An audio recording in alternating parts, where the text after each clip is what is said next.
Previously heard on Chuck and Bo. Which is worse, being shooed or shushed? Probably shushed. I mean, you want to start a fight at home? Chuck, you sound like you have some Well, experience. I'm just saying. Now, being shooed for a guy, being shooed is probably worse than being shushed. Probably so. For a female, it's been my experience. I can only speak from experience. That shushing is worse than shooing. Shushing is, I mean, that's going to get you in trouble. Chuck and Bo Show. I would resist the urge to drink this much. Stop. I'm done. You said a lot of good things there. Well, I don't know if I said one good thing. I met a guy last night, love y'all to death, Jeff. You mind if I share? I'm looking forward to it. The show of record for Razorback fans.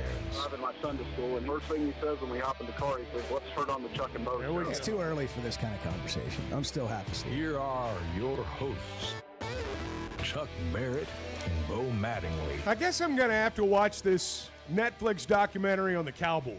I was going to get started last night after Sam Pittman Live, but just didn't quite work out. You went to Denny's. Yeah. You kind of finished the day off. You just contemplated, exactly. What the day had been. That's right. And then by the time you got home, there was just no time. There was no time. And so, but everybody's talking about it. I guess it was on. Was it on last night? How does all this work? Well, Explain it to me. They, in many cases, Netflix will drop the entire series. Right. And then it's an announcement on when it's going to debut. That's right. So I don't know if yesterday was the debut. I can't remember. But I had seen a couple things that reminded me it was out. I've seen yesterday. several excerpts, Yeah. like, articles about it. So I got excited. Yeah. And I turned it on. Sure. And I got in bed, and I was like, well, I'll watch a little bit of this. And, man, they had me from the beginning. Really? It's fabulous. See, I was kind of afraid of that last night. I thought if I start this, I'm going to be up till midnight. So they start out. It's such a great production. They start out with Jerry in real time, like today, dressed as an oil man with a cowboy hat on, climbing an oil rig. That's awesome. At his age. And he's telling the story about how he was broke and $50 million in the hole. And he took his last $800,000 and bought this well. When we turned that well on for the first time, I knew it was a gusher. When I heard it screaming, it actually screams. It's so powerful. Jerry! And then it started spitting, just like any mammal would spit. Sure. And it started coughing. And then all of a sudden, it started roaring. And it roared like being at Niagara Falls. And with that single well, I made out with $100 million. Jeez. One well. That's Now, Pat McAfee. I always knew what I was going to do with that money. And I knew it put me in a position that maybe I could realize my ultimate dream. So I took that money and took a bigger risk than I took drilling that damn well. And I remembered looking at that oil, and I said to myself, Jerry, you just bought the Dallas Cowboys. Wow. Bam. Isn't that awesome? For $150 million. Isn't that awesome? I remember the day it happened. Me and Bart have made a realization. That's the Dos Equis commercial music. Yeah, that's 100%. They're using. Yeah. The Dos Equis That's what you guys took away from it. Oh, my Exactly God. what I took away I'm from like it. just damn near moved to tears over here, and you guys are over there thinking about the Dos Equis commercial. Yeah. Well, Stay I think thirsty, we missed. my friend. Hold on, we got to listen to when this music starts. So they have. You guys are brutal, man. But hold on a second. Hold on. I gotta find where the music. So there's a lot going on here, and you guys totally took a great setup and ruined it. Just so you know, you did. But like that's a different topic. We can come back to that. Oh, but we my had God. Chuck right where we wanted him, and you just screwed it up, like in a big way. Play it again. And I don't know if we're coming back from I that. always knew what I was going It's a Dos Equis commercial music. It is. Come on. Listen, It is. listen. You're listen, right. listen, It is. listen. Now, I always knew what I was going to do with that money. It's the most interesting man. And It's I the knew it original put most me in a interesting man in the world. And maybe Oh, they love you. So funny. So let me get this straight. Oh, you guys are good. Just so we're clear. It's so funny. Let me get this straight. Immediately. We set up soon as that music we hits. set Oh, up my gosh. that Jerry Jones is $50 million in the hole. He takes his last $800,000 and buys an oil well. The oil well is $100 million.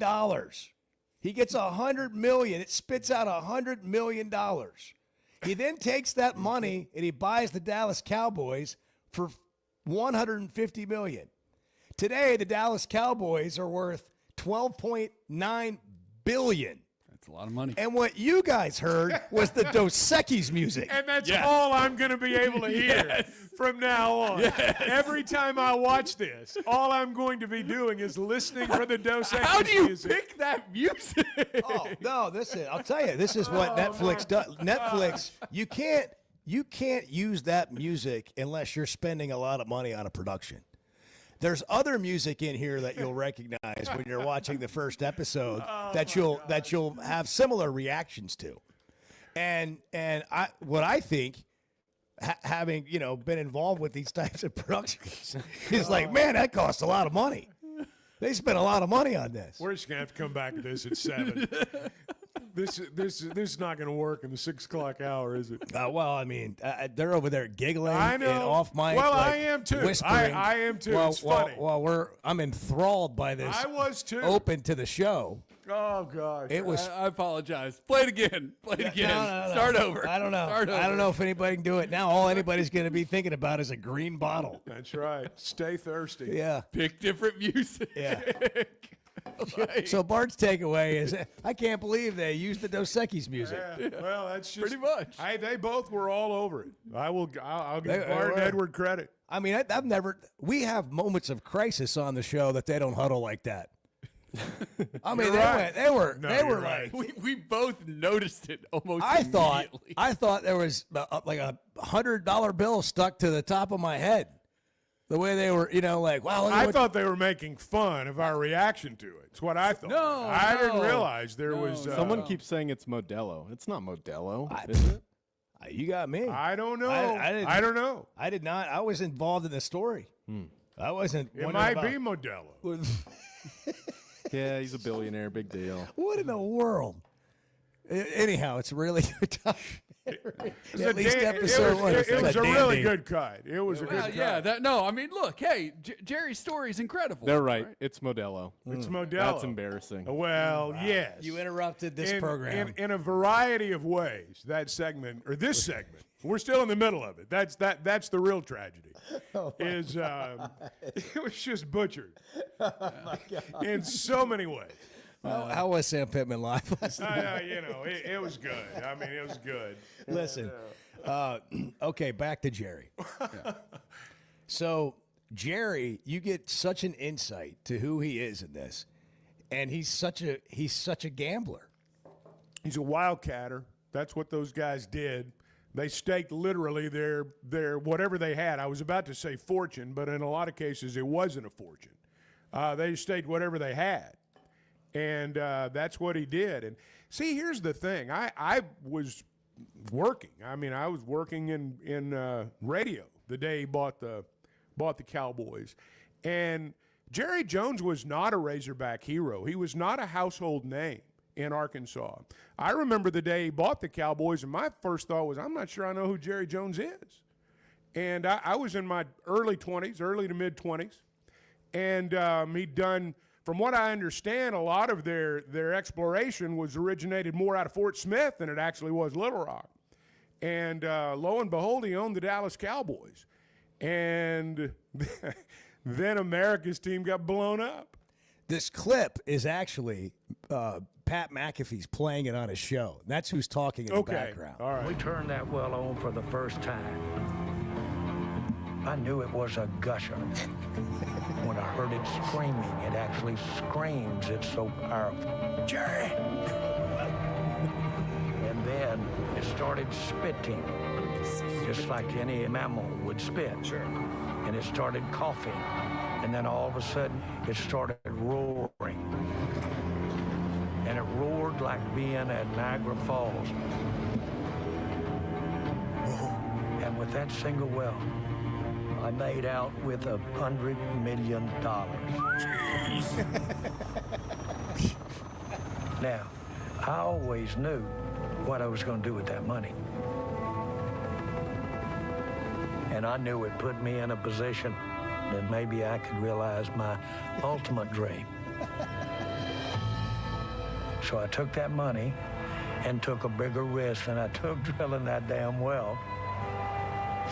And I remembered looking at that oil, and I said to myself, Jerry, you just bought the Dallas Cowboys. Now that I think about it, that music's all throughout the episode. Yeah, that is the it's Modelo it's the theme music. Yeah. It's the Jerry theme music. Yes, that's it. Oh, yeah.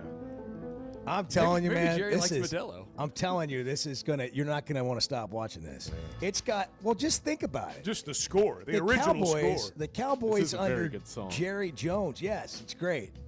they have been the NFL. So they've been the soap opera for men. They have been the every guy's soap opera. I mean, think about it. There's no middle ground. Just the drama, the scandal, the off-the-field stuff, the Jerry's moves. I mean, and they get deep in the weeds on all of it. I mean, it's great.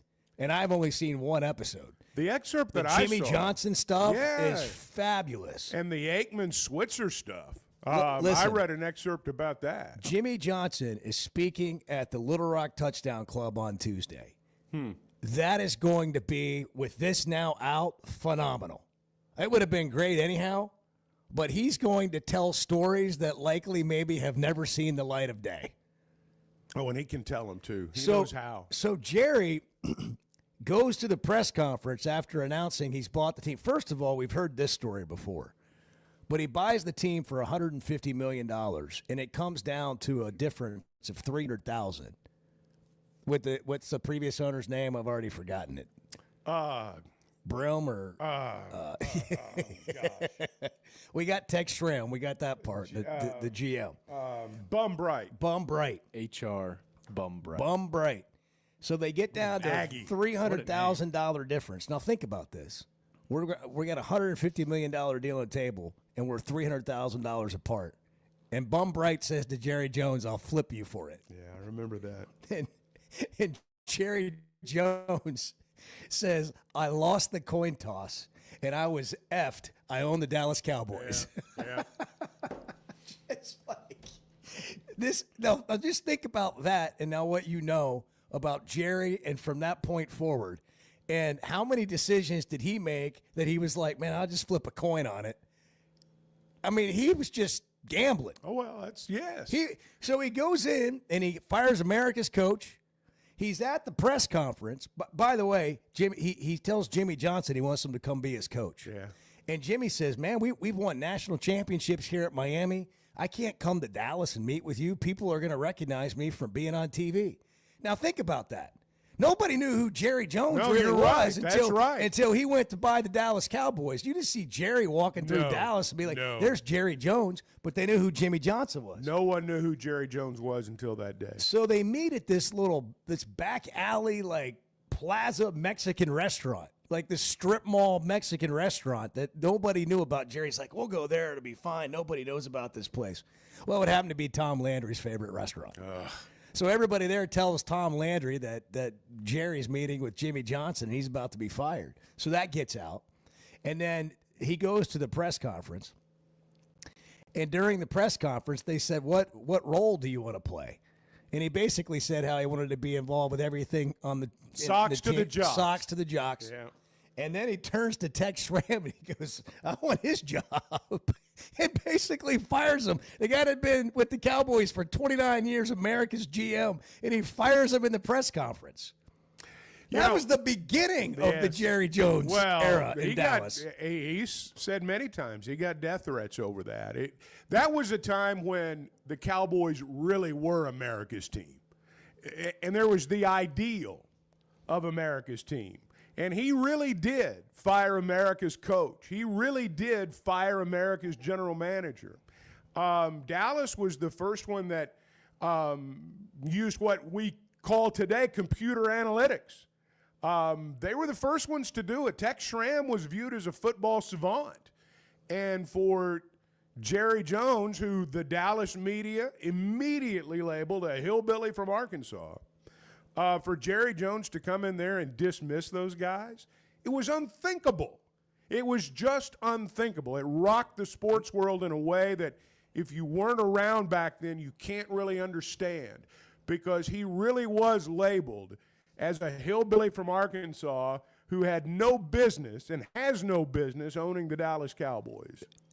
They made fun of him from being from Absolutely. Arkansas. They made fun of that. Also, another point, he said that he was bringing his family in to run the organization with him. Now, I want you to think about this. Yeah. Not a single one of them had any football experience in any sort of ownership or knowing how to run a team. None of them. So you're Jerry Jones. You're taking over America's team, and you're kicking out everybody that's been there, beloved by the not only Cowboys nation, but America and the entire NFL.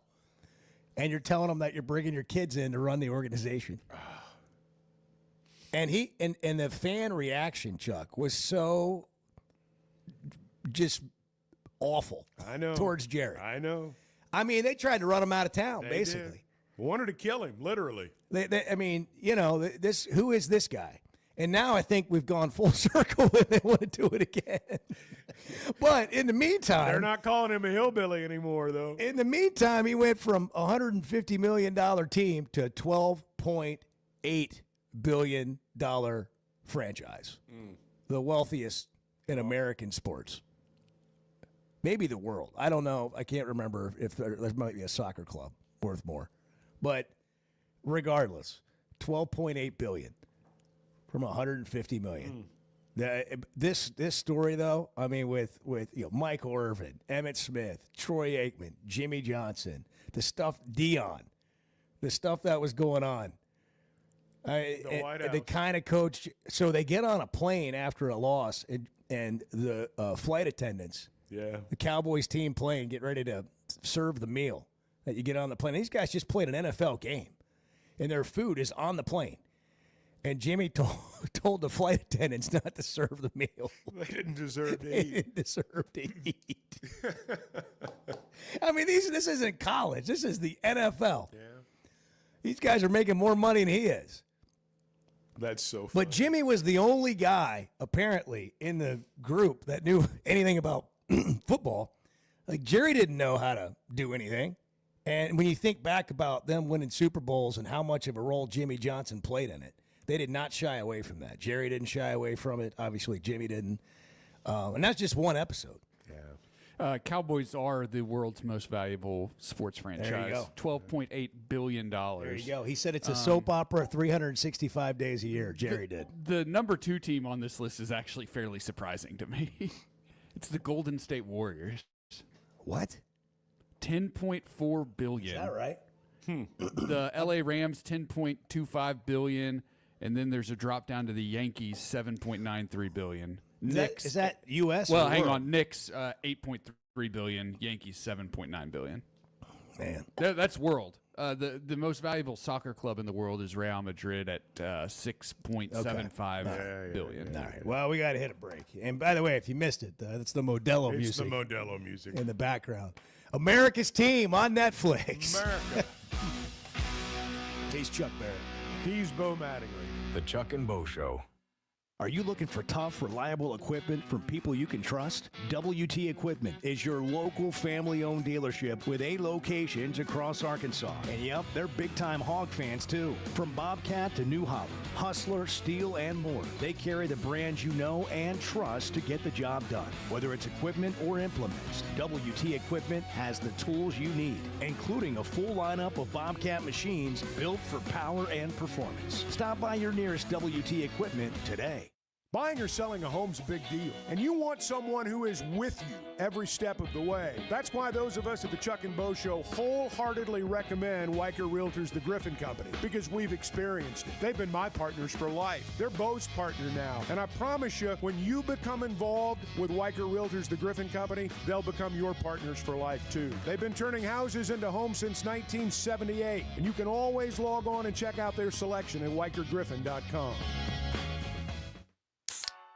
If you haven't tried a flight by Yingling, you're missing out on the great taste of Yingling that is a light beer. It's the next generation of light beer. Get it on draft, in the can, the new skinny cans, and now the new 16-ounce resealable twist-off aluminum bottle. Perfect for any occasion. It's just 95 calories, and you're still enjoying a Yingling. Take your beer game to new heights with Flight by Yingling, the next generation of light beer.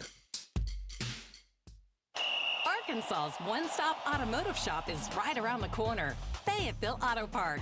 FayettevilleAutoPark.com. Chevy, Toyota, Honda, Acura, Collision Center, all in one place. And if you're shopping pre-owned, Fayetteville Auto Park has you covered. With so many new cars sold, we always have a great selection of fresh trades.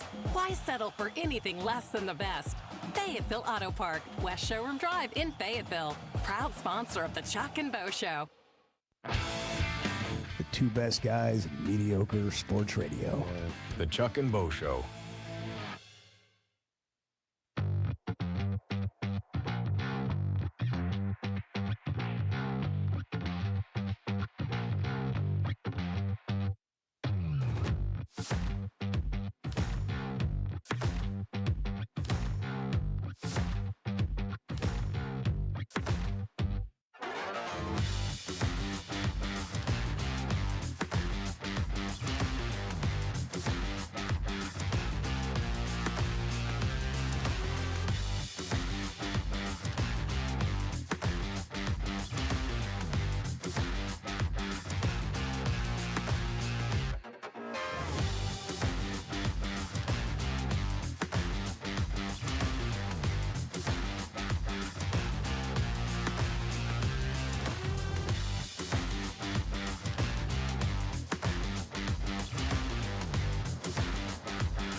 In this room have opinion. Facts are secondary to a good argument. The Chuck and Bo Show. I missed you guys last night at Sam Pittman Live. I looked. It was a packed house, and I was looking out over the vast crowd, and none of you were there. I had every intention of being there. I know you did. I know you did. I'm going to make it to an episode this year. Okay. I'm having a rough day, Chuck. You need a new computer is the bottom line. That's vastly overstated. I'm not having a rough day. Yeah. But I do have an issue. I woke up, went to bed fine, didn't even work out yesterday, and stood at my desk so I wouldn't get, like, tight from sitting down, you know? Right. You know how that happens. What Poor a trooper, posture. man. What a guy. Woke up today and my lower back's hurting. Yeah. And I have no idea why. Serves you right. Like, I don't know what happened while I was sleeping. What's going on there? No, I'm just joking. What's behind that? I'm just joking. Jeez. I'm just joking. I'm just trying to be, you know, I'm joking. the healthiest version of myself. I'm just teasing. And Go I can't ahead. get my freaking computer to charge. Yeah. I'm about to throw it over to Barton and see if he can do anything with it. Will it not take a charge? Yeah, I think it's the charger cord. I got you. I'm about to go to Kyle's office and see what I can do about it. Well, there's always a cord out there you can swipe from somebody. Yeah, well, as we've seen you do it. Yeah. We've seen you now, do it. I never actually take it home. There goes but Bart. I will Look at him. borrow it. There he Look, goes. servant There he leader. goes. There he goes. Took the cue. He's just immediately running down the hall. I know. Edward, also, now that Bart's out of the room, he promised he was going to bring Edward all kind of stuff today for his birthday yesterday. Well, we were counting on, I thought, Jackson. No. That was yesterday. Well, I thought we were going to postpone it until today. Well, I forget. The days run together. I wasn't counting on I had Jackson. Sam Pittman live. I was counting on Bart. I wasn't counting on Jackson. I got you. You know those voicemails that I left Jackson on the show yesterday? Yes. He apparently listened to them and took them to heart. Thought they were real? Thought they were real. Yeah. Thought that I felt that way. That's all right. So then he did what any good intern would do. He called Edward. Text. And what? Oh, it's a text. Late night text. So a late night text. So he carried that all They were day. emotional. No, he just didn't listen to it until late in the evening. I don't think he carried it all day. He did apologize for missing my birthday. Yeah. He seems sincere about that. Yeah. So, what's your strategy now, Edward? Well, he's gonna come. We're done with the 5:30. How are you gonna get to this young man? That's not working. So he's gonna come in here. He'll be here. For the last 30 minutes of the show Today? This cord Today. works. Really? That's awesome. Go ahead. And then we'll go from there. Yeah. We need to look at his class schedule. We need to figure out something he can be consistent. Can he bring breakfast today? I can certainly ask. All him. right. Yeah. What do you want? The usual. What we always get. Kolache. Okay. He can stop, pay with his own money. The thing I appreciate about Chuck is he is a man of habit. Yes. And once we got him on the kolache train, he has not jumped off. Yeah, he's never had a kolache I am in like his Nick life. Saban with a chicken salad at lunch. Turkey salad. Turkey salad, whatever. You were there. I sure was. I stick with a good thing. I can eat the same thing every day. It doesn't matter to me. I can't. Can you not? No, I can't. It doesn't matter. I to me. can't do that. I can't. Listen, this is one of the things that's so fascinating about Saban is we can all try to do and replicate what he did, and it's just not physically, humanly possible. Well, now wait a second. You cannot do the same thing every day, eat the same thing every day. I cannot. At the same time. Most of us cannot. If someone brought Nor do we get into that, and we're just like, I don't want to do this. But the guy, you got to remember, he was served everything. I mean, he was. If someone brought you oatmeal cream pies on a platter, he was served at the same time every day. That wouldn't be bad. I can eat the same thing. That would be fine. If you have an assistant that's bringing you lunch every day, would you want to have maybe a rotation? Yeah, but I'm fine with the same thing every day. As long as he's bringing you lunch at your desk. What more could you ask for? I'm with Chuck on this one. I'm with Chuck. You would eat a turkey salad every day for lunch for 15 years. If someone brought it and placed it in front of me, that sounds like being in prison. Yeah, I'm with Chuck. It's not it's about the food, it's bringing about the service. it to you. Yeah. That's what it's all about. Breakfast and dinner can be variable. I think you're missing my point. If somebody's bringing it to you every day, they can bring you something else. You don't have to go actually. No, I get your point. Yeah, I get your point. But we're not Nick Saban, so this is a hypothetical. My would point you eat is, the how do same you thing every day if somebody brought it to you? I could, No, you couldn't. and would happily. No, you couldn't. Yes, try I it. would. All right, let's try it. All See how right. long you make it. All right, you bring me What's breakfast every morning. A kolache. Same thing every morning between you would get- 6:30 and 7. I'm not going to do that. I don't want you to have a heart attack while on the show. It's just one. Every day. It's just one. Every day. Well, It's just one if you don't count the second one Chuck grabs on his way home in the drive-thru. Edward knows me too well. Maybe there's more people like this than I think, Bart, but I just can't imagine eating the same thing every day for lunch. At the same thing. Every day. I'd have no His problem. reasoning was that he didn't have to think about what he That's wanted. right. especially turkey salad. That's what he likes. Come on. What do you like for lunch? Not that. PB&J? Well, whatever No. it is, you get tired of it. Yeah, would you do think. get tired of it. All right, hang on just a second. Steve from Bentonville asks a legitimate question. That's unusual. Yeah. But not for Steve, but for the text line. Let's move away from the chicken or the turkey salad for a minute. If someone brought you like Chick-fil-A every day, presented it to you at lunch, chicken sandwich, whole deal, every day, could you eat it every day? No. I could. Yes, I could. absolutely. I'd have no problem Yes. whatsoever. No way. Not me. What about I you, can't. Bart? I could not. Well, if it was Chick-fil-A. That's what I'm saying. That's what I'm saying. It's about what it is. I think you guys are you're underestimating getting tired of something. You know? It's like when the song comes out, you think you can listen to it every day. Like the fact that, you never eat ramen noodles once you get out of college. Is that kind of the deal? Well, that's a whole different deal. 877-377-6963. Could you eat the same thing every day for lunch? Have you? Have you eaten the same thing every day for lunch? We should ask our guest at 7:30 if he's done that. Ed Orgeron at 7:30. Coach O. Coach O at 7:30 today. What are we going to talk to Coach O about?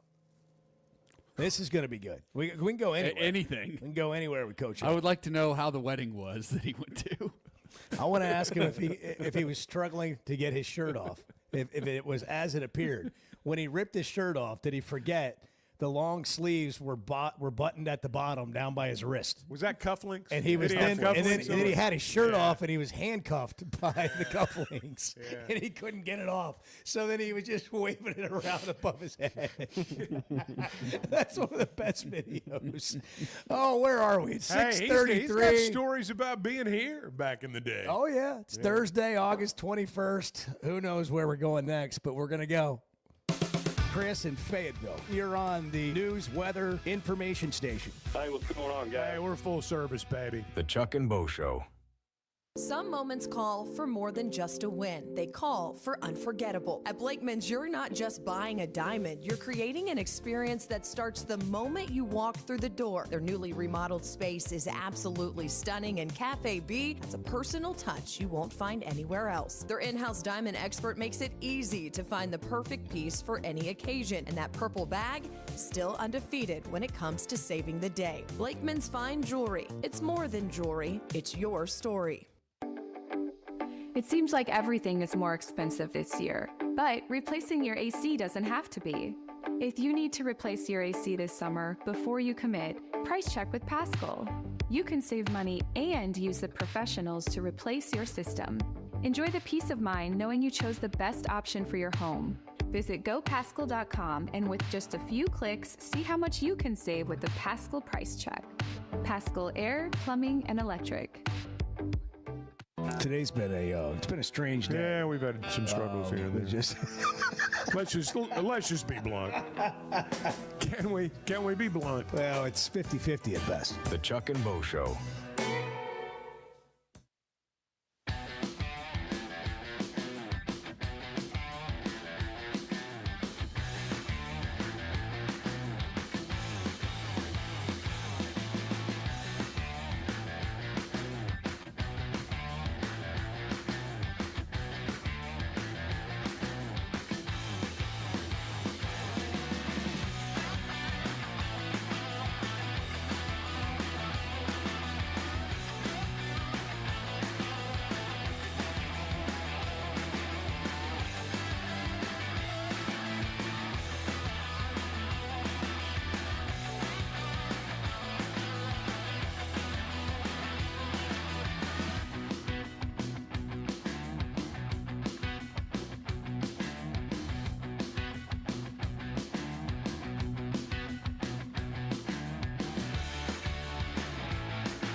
If you've got any human instinct about you at all, you can tell whether somebody gives a rip. Chuck and Bo Show. Our whole team likes each other. They did a lot of things off the field together, and it was in their own time. They didn't have to. Really, really good culture of guys. It reminds me of the 21 season where we had that group of guys that, we had 19 COVID seniors come back, and they wanted to play for the Hogs, and that's what I feel out of this team. I'm really, really excited about the offensive line and the football team. There you go. Sam Pittman live last night. Good time had by all. Did you call the Hogs last night, Chuck? Oh, yeah. Called the Hogs heading into the program. Yeah. They should do something to honor the consecutive streak people that have been to Sam Pittman live at the Catfish Hole on Wednesday night. This is the 17th year that we've done this. It started in Petrino's second year. And there's a few that I don't know if they've been to every show, but they've been to multiple shows in every year. I do know that.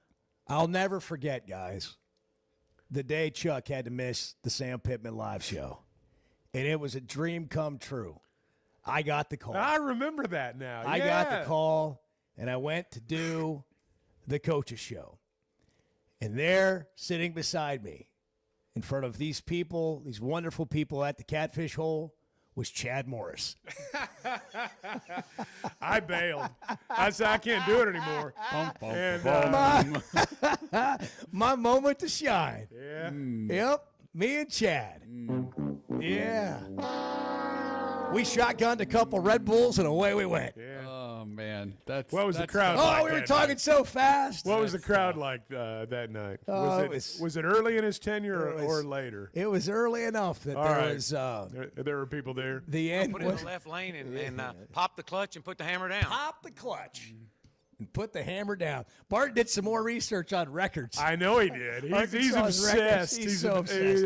When he started talking, I was like, oh, good mercy, why? Why did you do that? Bart came over to the desk, to this desk, prior to airtime today, and it would have been a great picture, like Bart bending over and like pointing out, what was on his sheet of paper, and me looking intently as though I might be interested. Yeah. It was feigning sincere.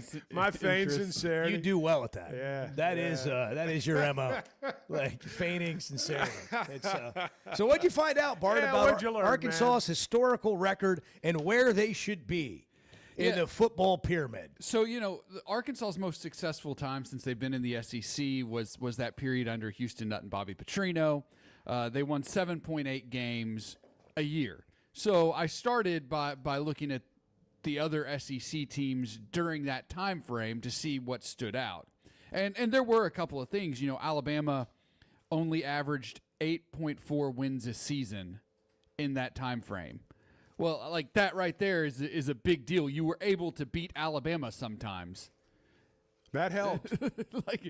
When's the last time that happened? Yeah. Well, since before Nick Saban was there. During our time in the SEC, I mean, that's been the time when Alabama was beatable. Pre-Saban. And it was mostly the SEC East that had the higher win totals during that time. Tennessee and Florida, really Georgia, Tennessee. Those teams were kind of leading the way in the league at that point in time. It wasn't the West. I mean, LSU was good. They averaged 9 wins a season, but outside of that, it was kind of a free for all, and that helps Arkansas. Well, then Texas A&M and Missouri joined the league in 2012, and since that time, nobody has seen a bigger jump in number of wins a season on average than Alabama. Who went from averaging 8 wins to averaging 12. I mean, that's the Saban effect right there. But no team has seen a bigger drop in average number of wins than the Razorbacks, who went from almost 8 wins a year on average to 5. We were talking a little bit earlier. That's a big jump. I mean, it's huge. Big fall. Big jump, big fall. Bielema had an 0-8 year, and he had a 1-7 year. Am I right there? Yeah, I believe so. And Chad had close to that. So that's 1-15. Chad had 2 0-8 seasons, so that's 1-31. John L. had a 1-win season. That's 2-38. Is my math right? Yeah. I mean, guys, it's a wonder they averaged 5. Yeah. That's 2 years under Bielema. That's a 5-year stretch right there where you went 2-38. And we sit here sometimes and complain about how things are, with the exception of the show you did. I went through all those years, and I know how bad it was. Yeah. And I get frustrated just like other people do sometimes, and I want to get over that hump, and I wonder why can't it be us, just like everybody else does. But I was front and center for 2-38. I mean, I know what it was like. And so when you talk about totals like that, it really is. I mean, again, just to average 5 is pretty remarkable. And look, like Arkansas is not the only team that saw a drop in that time. Like Auburn was winning a game less a year on average in that time. Florida, 2 fewer wins on average. Tennessee, 1 win fewer on average. And obviously some other teams, took a step forward. Notably, Mississippi State and Ole Miss were each winning a game and a half more a year on average than they had been previously. Look, a lot of this is cyclical in nature, right? Like teams are going to cycle up, teams are going to cycle down. Who are the teams that are going to cycle down that enables Arkansas to cycle back up? Well, or who's going to cycle up? Yeah. Is A&M going to get better? Is Missouri going to stay where they are? Is Arkansas going to cycle up? I think Arkansas is about to, whether it's this year or in the coming years. But here's some perspective, just real quick, and then we can come back on the other side. I think you've got to factor in Texas, though. They're the new Alabama. That's fair. We don't play Alabama, but we play Texas, and it's pretty much the same thing. They got the right coach. That's right. But they were, forget being in the SEC, they were struggling. Charlie Strong. No, you're right. Tom, what's his name? Yeah. Herman. Yeah. They were struggling. And they get Sarkisian at the right time in his career, at the right point in his life, and it's the right fit. Yeah. And they're in a different game now. But Alabama before Saban, they weren't, they were struggling. Very similar. But there's some parallels. Here's the thing about Pittman that, I understand. Well, I'll get to this when we come back. All right. But I think some perspective. Well, we gotta hit a break. But there's some perspective here. It's an interesting conversation as we have our second cup of coffee this morning. If you're just waking up with us, we're glad you're here. Glad you here. Chuck's here. Chuck's here in his new Silverado. That's right. It's parked right outside there. It is. Been driving it around. Sometimes he'll get here at a time where we all get to watch him pull in or leave. They're like, just watch me drive off. Yeah. Chevy of Fayetteville Situation Room. Chuck went and got himself a Silverado. You can too. Over 200 new vehicles on the lot right now at Chevy of Fayetteville inside the Fayetteville Auto Park. Whatever it is you're looking for, whether it's the truck, the Tahoe, the Suburban, they got the Traverses, the Chevy Trax, all right there inside the Fayetteville Auto Park. Chevy of Fayetteville, together, let's drive. Kids, there's never a good deal good enough with a bad person. Still a bad deal. The Chuck and Bo Show. Chevy of Fayetteville has over 200 new vehicles on the lot right now. So if you're in the market, now's the time to make a move. That includes the brand new Chevy Traverse, the Chevy Trax, and all the favorites like the Tahoes and Suburbans. And for truck lovers, there are Silverados in stock and ready for immediate delivery. So go see Chris, Mark, Denver, and the team at Chevy of Fayetteville. Together, let's drive. When it comes to watching games, nobody does it like Walk-Ons. Over 60 TVs at every location, and the food and drinks win. Mouth-watering Louisiana cuisine like po' boys and gumbo, plus fan favorites like the best burger you can get anywhere, and more draft beers and cocktails than you can count. Incredible food, wonderful service, and a viewing experience like none other. Walk-On Sports Bistro. We live for this. When something goes wrong, a car wreck, an injury, mounting debt, or getting denied the help you deserve, it's hard to know where to turn. That's when Cadell Reynolds shows up. This is a team that fights for Arkansans. Personal injury, disability, bankruptcy, they handle it all. And they know how to get results. You've got enough to deal with. Don't try to figure it out alone. Call Cadell Reynolds, 866-314-3728, or visit CadellReynolds.com. Cadell Reynolds. Make the right call.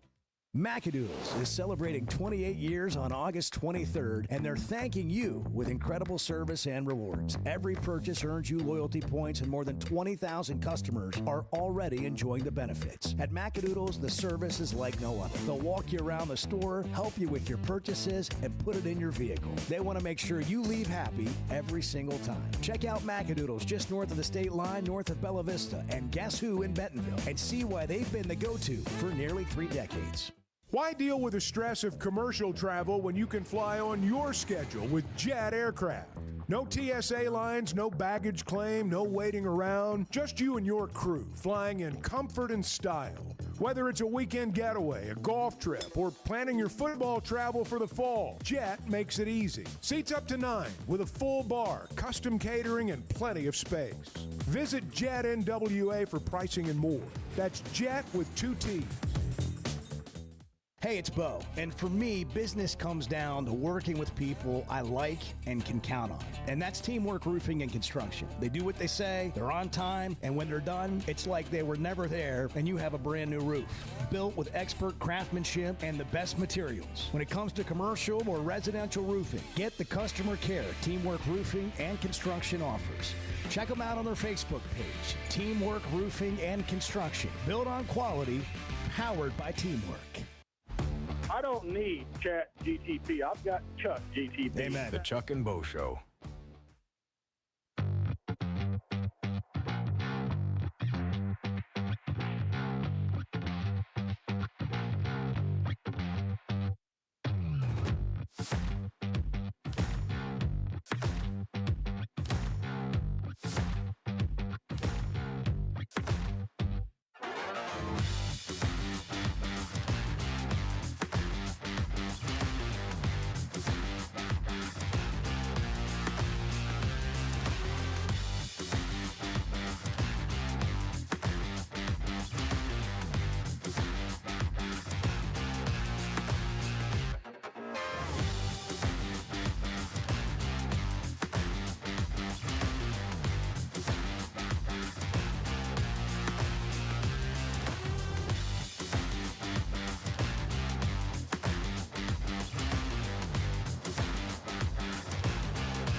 You need to run that tape back for me, because that didn't happen. Don't come at me with that crap. Don't come at me. Yeah. Not up in here. Yeah.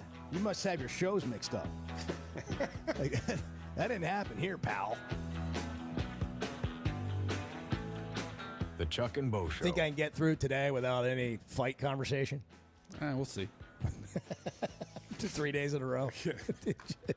First Security Bank is the official bank of the Chuck and Bo Show. They're about banking better. Yeah, they've got all the things you need to bank better, but it's really more than that.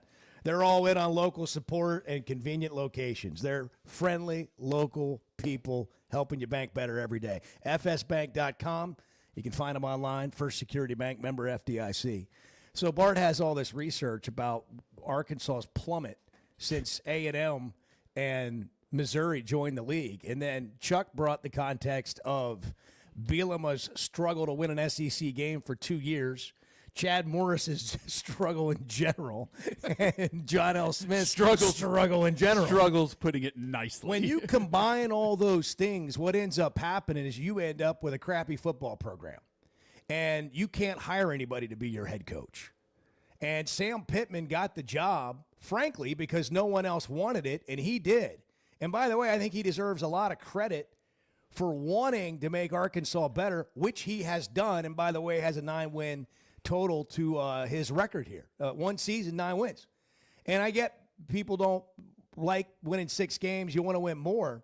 And I also get that people have this hangover from how bad things were for so long. He really inherited that entire tab. But where are we now?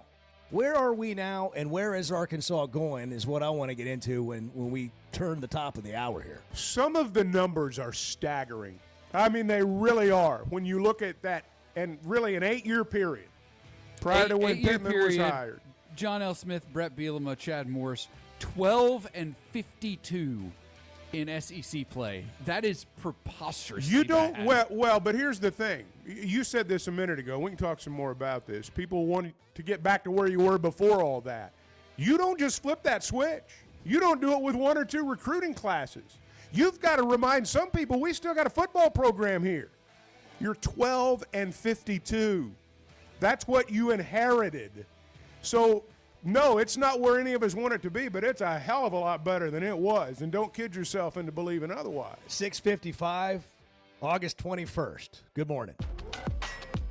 High school sports in Northwest Arkansas and the River Valley have never had a bigger stage. I'm Melissa Orange, host of the Varsity Vibe podcast, and every week we'll be bringing you the stories, highlights, and moments that matter most to our communities. Don't miss a beat. Subscribe to our newsletter, check out the Varsity Vibe podcast, and follow us on social media for the latest scores and spotlight features. Get it all at varsityvibearkansas.com.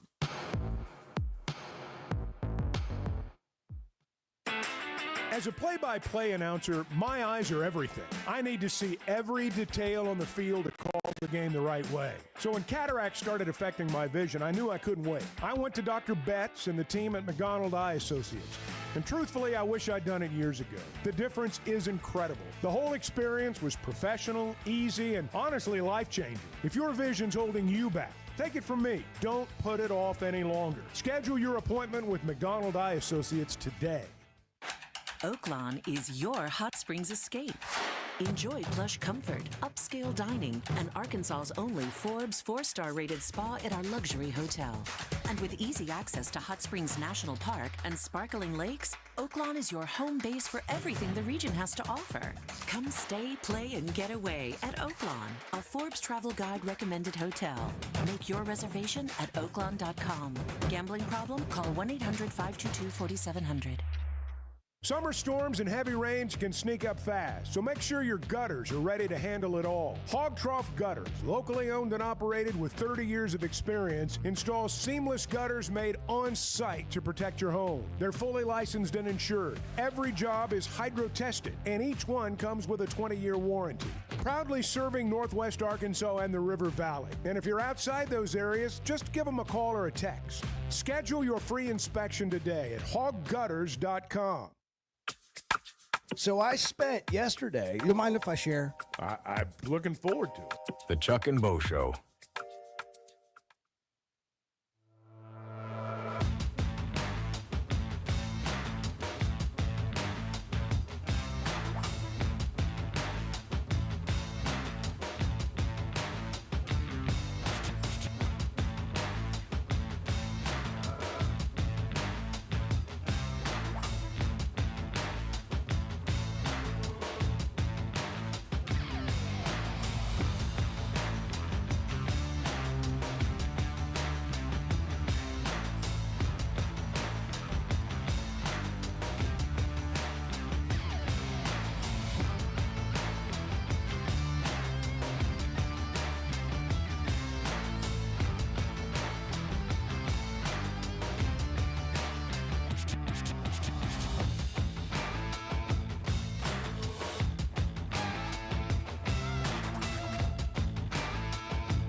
Previously heard on Chuck and Bo. I'll tell you what I did during the storm, what all middle-aged men do. I opened my garage door, I walked out to the driveway, I looked around. Thought about having a cigarette? I assessed the situation. I looked down the street, I saw other middle-aged guys doing the same thing. And all of a sudden, everybody's garage door closed, and we all went back inside. That's how it works in the neighborhood on a stormy day. That is such a great reality. That is so true. What is it about, like, appreciating the rain? The Chuck and Bo Show. I would resist the urge to drink this morning. Stop. I'm done. You said a lot of good things there. Well, I don't know if I said one good thing. I met a guy last night, love y'all to death, Jeff. You mind if I share? I'm looking forward to it. The show of record for Razorback fans.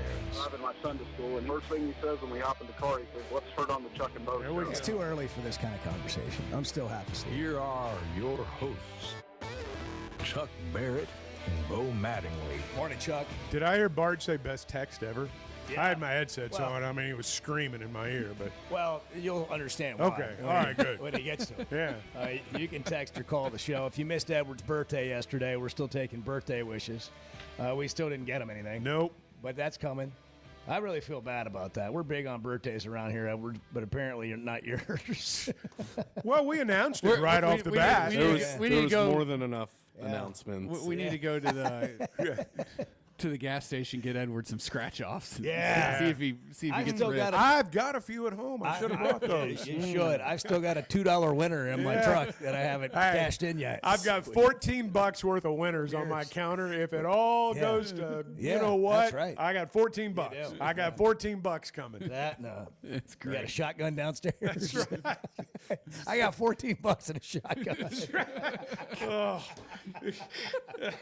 I'm ready, dang it. I watched the news. I watched the news last night. I'm ready. I'm prepared. yeah. You got some frozen milk? Got some canned goods stored up Yeah, downstairs. Oh, we got 3 square. Boxes of canned beans. That's right. Jerry Jones on America's Team last night. If you haven't seen it, Netflix series is out. It's I'm awesome. gonna watch it. I'm I gonna saw go the home and first watch episode, and it's awesome, man. It's it's very well done, and it's a great look into how Jerry got the Cowboys and the soap opera began, and away it went. And boy, it hasn't stopped. He, people talk about his business acumen, his salesmanship. Man, I mean, between this, what he says on this, and his appearance on Landman, I mean, he can read a script now. I mean, Jerry can He's an deliver actor. a line. He's an actor. He can deliver a He line. is. He's a salesman. He is. First and The foremost. ultimate. There was some line in there last night about how his mouth got him in a lot of debt, got him a lot of loans. Yeah, I'm sure that's true. Yeah. I'm And, sure that's until true. he hit that oil well that he put his last $800,000 into and got $100 million out of it. Whew. And then he took that money and did what Bart does in Vegas. He gambled that too. Yep. He rolled the dice one more time. Let it ride, got baby. the Dallas Cowboys. So Bart's excited about this text that we got in before we get back to football. Yeah, I'm sorry. Go ahead. Bart, Well, it is share about with us football. Chevy of Fayetteville situation. Here's Bart Pullman, everyone. Yeah. So Good this morning, is- Bart. Good morning, guys. This is a text from Matt in Baldwin. He says, "Bo, during the coaching search after Bielema, you had a guest on your show, the old Sports Talk, who ranked all the candidates. He was positive on all but Chad Morris. What was that guest's name?" Well, Matt, I would like to inform you that guest was me. Bart Pullman. Wow. That was not a guess. That was not a guess. That was Bart. That was me. That was me. so Chuck, imagine this. And you probably heard some of the shows when you were just, driving around wondering what was going to happen next to this football program. John L. Smith's the coach. I remember. Okay. We know he's not going to be the coach. Right. I remember that part. During football season, this is so unusual for an entire football season. Mm-hmm. We had to talk about who the next coach was going to be. Actually, it started right after the Louisiana Monroe loss. Yeah. That's when it started. Yeah. So most of Yes. the season. So we had to come up with different ways to talk about this. So every week, Bart would come out with his top 25 candidates and rank them. Top 25. Yeah, top 25 coaching candidates to replace John L. Smith at the end of the year. It's a lot of candidates. We narrowed it down as the season progressed to like a top 10. Okay. So like 10 weeks of this, and here's 25 guys every week. Mm-hmm. Bart has a list, 25 guys every week. Brett Bielema was never on it. We had a whole year to talk about every single coach in major college football, and he never even made the list. And so after a whole year of talking about everybody under the I've sun, still got the list somewhere. We end up with a guy that we never talked about one time. And then we did the same thing when, after Bielema was fired and Chad Morris was hired, although it was just an abbreviated period because it wasn't a full season worth of doing that. And yeah, I do remember Chad Morris was very low on the list for one simple reason, and it was that he had zero experience coaching in the SEC. And I had done some research, and like coaches who had zero experience in the league coming into the league at one of like the non-6 traditional power schools, like 95% of the time fail. What I'm hearing, Chuck, I don't know if you are, is Bart letting us know that he knew. Yes. And he tried to tell us back then. He did. And I tried to tell you. So since that didn't do us any good then, what can you do good on now? Yeah. What can you tell us now? What's the story now, Bart? About where we are now and the future now? So what's the record in the SEC over this period of time prior to Pittman? 12-52. 12-52. That's what Pittman inherited? That's what the program that's he came into? That's between Petrino and Pittman. Is that right? Yes. Over how many years? 8. 8 years. There was a 5-year stretch there. They went 2-38. Yeah. So they won 12 SEC games in 8 years, and Pittman's won 14 SEC games in 5. Yeah. So they have improved. Yeah, but it's not to the level where everybody wants it to be, which is like you want to win 8 or more games. 14-28 in a vacuum, which is Sam Pittman's SEC record at Arkansas. In a vacuum is not a good record, right? Like that, obviously. But it's a hell of a lot better than it was. Well, he walked into a burning building. Right. And put the fire out and started to rebuild the building.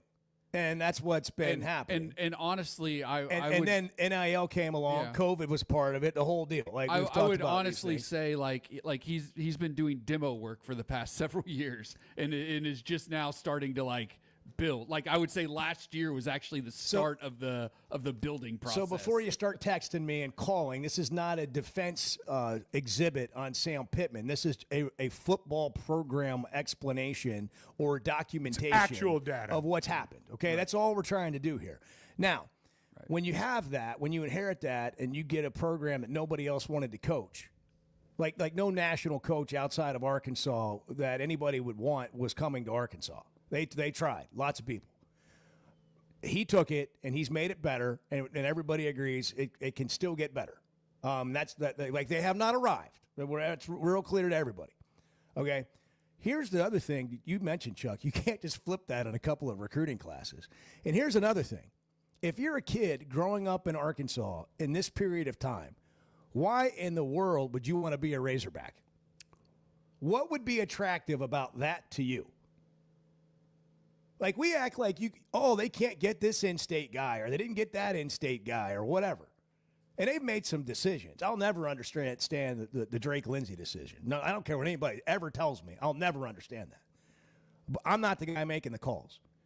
But I will tell you that there's plenty of kids they did want to get that they haven't been able to get. And again, you've got to change the perception of your program, both within our state, which, by the way, we get in our own way all the time, and then outside of our state. And I'll give them credit for at least improving the program.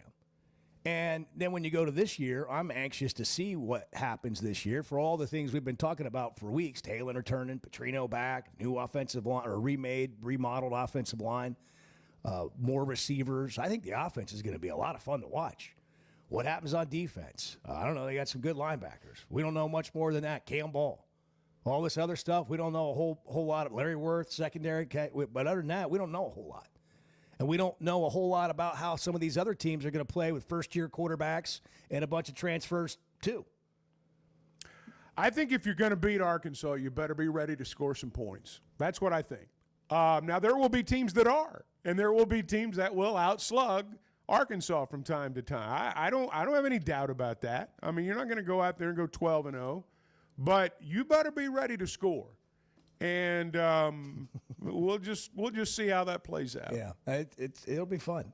That's another reason why I'm not necessarily as worried about the non-conference games Arkansas State and Memphis that people have brought up as potential stumbling blocks. Oh, by the way, I looked into, just for you. Mm-hmm. It is an ESPN call on the Memphis game time. Okay, and it's probably going to be a 12-day option deal. Okay. So we probably aren't going to find out till inside 2 weeks of the game. You got to the bottom of it, didn't you? Well, yeah, I did. We do this sometimes. I hate it. I don't like guessing on the air things that you can make a call and find out more information about. I hear you. But sometimes we're on the air at a time that we're not going to just pick up the phone or text somebody because it's early. But I finally remembered it yesterday. And so I called some people.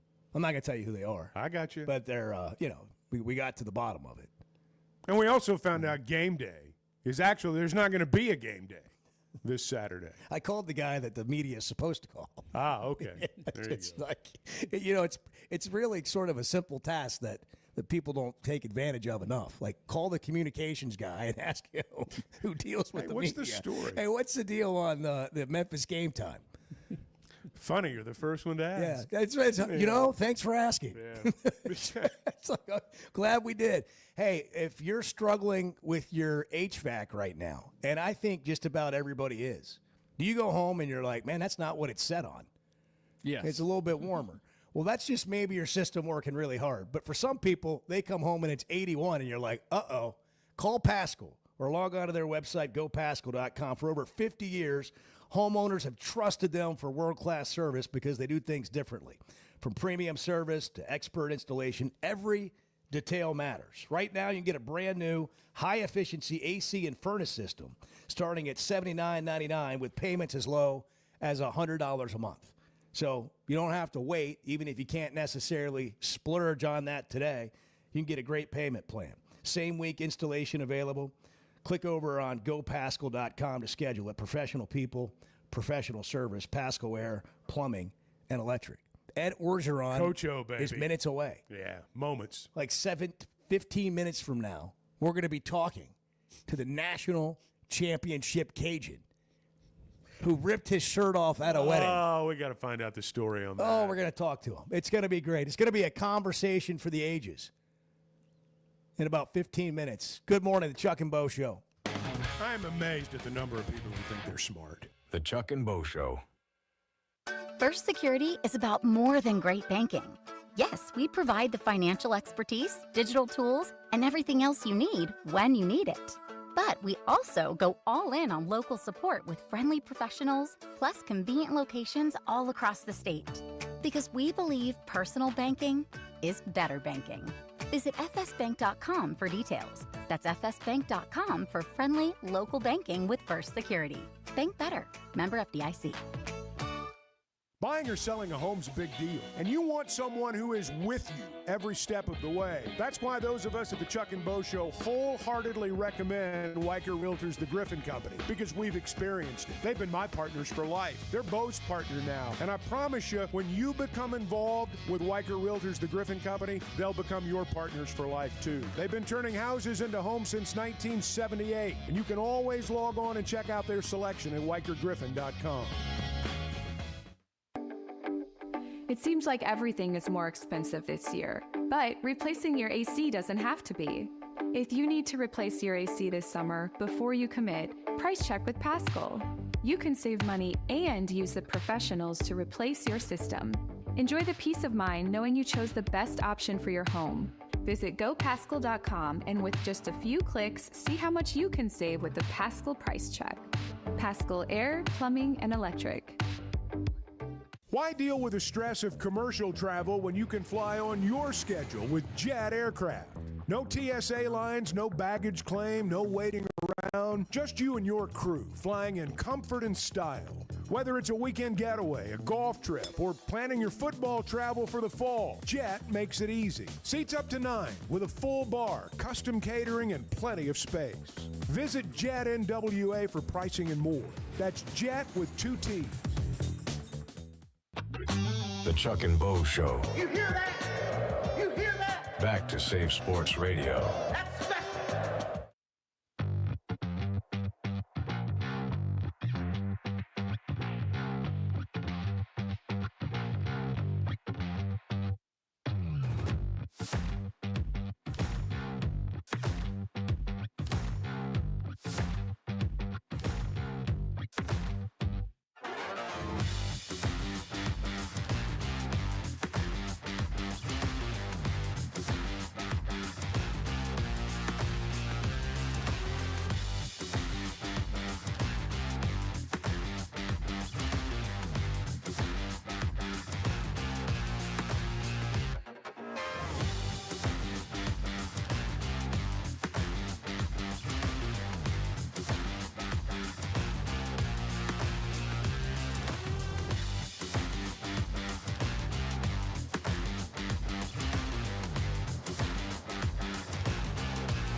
think you're on anybody's like pickup list at school? No. Chuck Barrett able to pick up my kid? No, that I doubt that. I'm gonna write you in. All right, good. The Chuck and Bo Show. I was just thinking about. I'm leaving at 8 o'clock today to take my daughter to school. I'm on carpool duty today. Oh, yeah, this that's is right. what's going to happen occasionally. But I was just thinking to myself how incredibly awesome it would be if I just sent Chuck and didn't tell her. Chuck rolls up, rolls the window down. Uncle Chuck here. Yeah. That would be Your incredible. dad said to take you to school. That would be the most incredible That would thing. be You guys hurry chances, up. the chances of her getting in the car, what do you think they are? I don't even know if they've met. I can't remember if I know you've met Ty. I don't know if you've met. I don't believe I've met Lennox. This would be incredible. Yeah, that would be such a good. incredible. Boy, we got to do that one day. Absolutely. That'd be so awesome. Yeah. I should read. I texted her. Chuck here. Uncle Chuck's here. We could do a thing where you win a contest for Chuck to take your kids to school. Put GoPros in the car. Listen to Chuck have conversations with the kids on the way to school. That would truly be incredible. We would play the quiet game all the way to school. Yeah. Well, you wouldn't have to. I mean, most of the time, that's what you get. How long would it take from time of pickup to time when Chuck pulls over and says, "Get out of the car"? Hey, the first thing I got $10 if you don't say anything. Yeah. Don't say anything. Got $10 for everyone if you don't say a word. The problem is that would get them going. If you don't say anything, there's a chance no words would be spoken. The best is dropping your kids off. Have a great day. Let the car door slam before you say you get it out. No, thanks. Just you're watching their back as you're trying to, have a moment on the way out the door, and the door's shutting. So being the dad that I am, trying to be play hero dad. Yeah. Hey, do you want anything from Starbucks? Oh, wow. Just a special treat. Like it's not happening every They're day. gonna get that from me. Special treat. That isn't gonna happen. What do you want me to read the text I got back? It's a paragraph. Oh my God. That's the order. Well, you got to have the order just right. It's the bacon. It's the double smoked bacon, egg, and Gouda sandwich with no Gouda. A birthday cake pop. A venti summer berry refresh. If they don't have that, then a venti strawberry acai with water, not lemonade, refresher with no inclusion and light ice. Good Lord. We're not going to do that when I take them. We're not going to do that. Anytime she tells me she has a boyfriend moving forward in life, I'm gonna give me his number and I'm gonna send him that text. Yeah. And I'm gonna go, are you sure? Yeah. That's pretty much all you need to send. Forget the shotgun approach. Yeah, no, that's pretty much it. I'll just read them that. That'll do it. This is your life. Holy we should type that into like the app or online order and see how much that comes out to. That's got to be like a $25 order. No, it's just a lot of $30 modifications. maybe. There's only 3 things in there. It's just a lot of modifications. I'm concerned with the lack of respect for the Gouda. Yeah.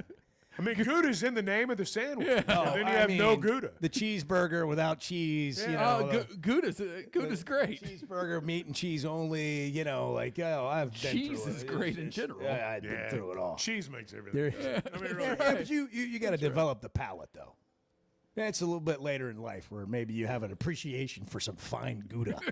I'm just talking about cheese in general. Yeah. Not, And when you're young. I mean, I like a nice Gouda, What but kind who of doesn't? cheese do you have laying around your house, Bart?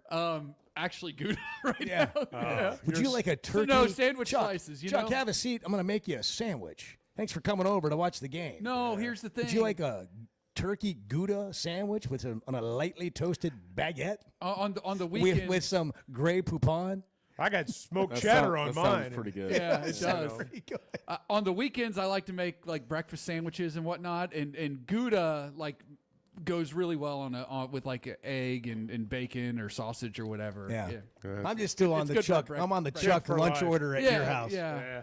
Would you like some ham and cheese? What kind of ham you got? Big game Black Forest. We can make you a little sandwich on the Blackstone, Chuck. Yeah. Ooh. Little, Why don't you bring your Blackstone in here and make breakfast one day? no, Like the it's Today it's Show, not, man. It's not. We'll just make breakfast in easily here. transported. Oh, we got trucks, man. But they do make smaller versions. If I bought a mini Blackstone if the Chuck and Bo show bought a mini Blackstone, how many days a week would you and Edward make breakfast for me and Chuck? Every day? Well, for all of us. Done. Not Done. just you and Chuck. It's done. Is there? Can we get one indoors? Can you put it in the over there off the break room? It's just a propane griddle. Yeah. Yeah. There's no open flame.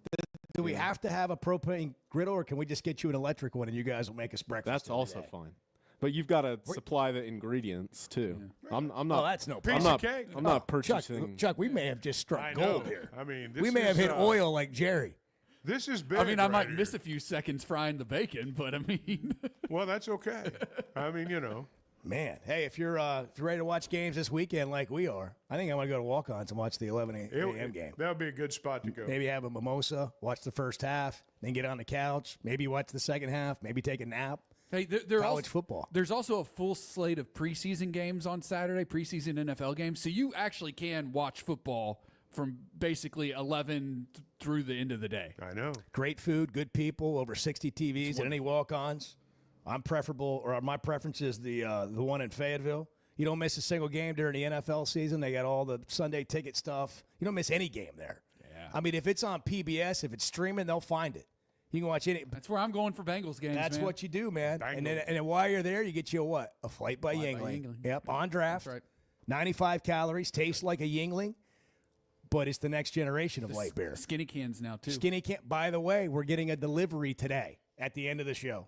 That's wonderful. I forgot about that. You're going to have to facilitate that because I'm going to be getting Lennox to school. Yeah, bunch of them, cases of them. Yes. Bang, bang, Yeah. double bang. Ed Orgeron coming up next. You can tell I'm not the sharpest tool in the shed. The Chuck and Bo Show. Are you looking for tough, reliable equipment from people you can trust? WT Equipment is your local family-owned dealership with 8 locations across Arkansas. And yep, they're big-time hog fans too. From Bobcat to New Holland, Hustler, Steel, and more, they carry the brands you know and trust to get the job done. Whether it's equipment or implements, WT Equipment has the tools you need, including a full lineup of Bobcat machines built for power and performance. Stop by your nearest WT Equipment today. Chevy of Fayetteville has over 200 new vehicles on the lot right now. So if you're in the market, now's the time to make a move. That includes the brand new Chevy Traverse, the Chevy Trax, and all the favorites like the Tahoes and Suburbans. And for truck lovers, there are Silverados in stock and ready for immediate delivery. So go see Chris, Mark, Denver, and the team at Chevy of Fayetteville. Together, let's drive. Know what else makes you an Arkansas Razorback fan? Going to the University of Arkansas. How about playing football for the team? The Chuck and Bo Show.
like it's kind of my duty to keep Chuck moving. And so I'm just saying, I think one more experience this summer. I might have one. I might have one left in me. The Chuck and Bo Show. How about this? Look at this. Great guest today. Oh, National as good as it championship gets. winning coach. Roots coaching with Arkansas. Ed Orgeron. Coach O, welcome to the Chuck and Bo Show. Good morning. Chuck, Bo, good morning, man. I'm sitting on a bench right here at Muscle Beach out here at South Beach, just enjoying the day. What we wondered, right? We were just talking. What does a day in the life of Coach O look like right now? My wife said, I can't believe it. I'm still on an itinerary.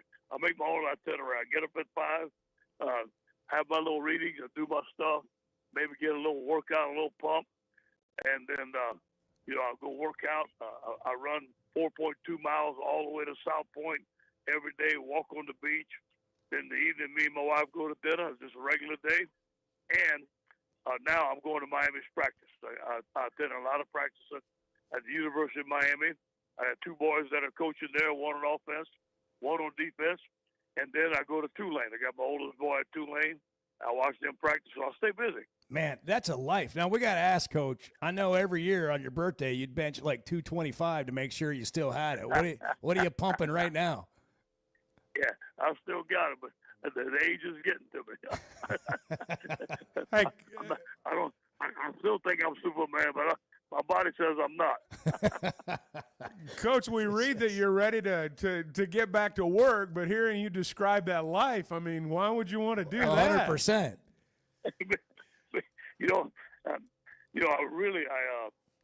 LSU was great to me, as you guys know. And then I took the time out to get my boys settled in this coaching business. And, man, they got their feet on the ground. They're off, ready to go. And I watch football all the time. I'm around football all the time. I said, you know what? Let me go give it one more shot. So what do you want to do, Coach? You just want to get back into it, NFL, college? What are you thinking? I want to win. That's nothing good. like it. It is nothing like it. When you get back and you've been out a while, you got to see the lay of the land, man. You got to see what's best for you, what's out there. Obviously being a head coach in college would be my goal, but not necessarily. Be a defensive line coach, assistant head coach in college. I'm not ruling out the NFL, but I really like college. I spent a lot of my years there, and I think that's where I'm headed. Coach, you and I are about the same age. A lot of guys our age that are in coaching are getting out because of the new, all the new things that are going on. You want to get back in. Tell us. That's me.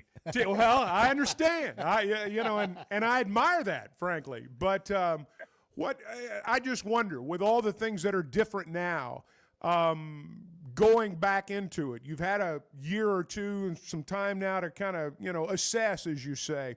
What are your thoughts going back into it about how you'd make all this work in the modern era? Well, the first thing is, and I told my sons this, whether you like it or not is here to stay. So you have to navigate through the waters. Those guys that figure out what's the best thing with NIL and the transfer portal and how to manage your roster and get the most out of your roster to win football games and to have success. So look, hell, I'll go in there. I made a joke the other day. I said, well, now you can pay the players. You can walk through the front door, not the back door. Yeah, exactly. By the way, this video went viral of you at a wedding. I know you've seen it, and I love seeing Coach O having a good time. But I think you forgot to unbutton your cufflinks, and it looked like the shirt was stuck. And I just want to hear what happened. You're exactly right. I was going to take it off. Colin D'Angelo got married.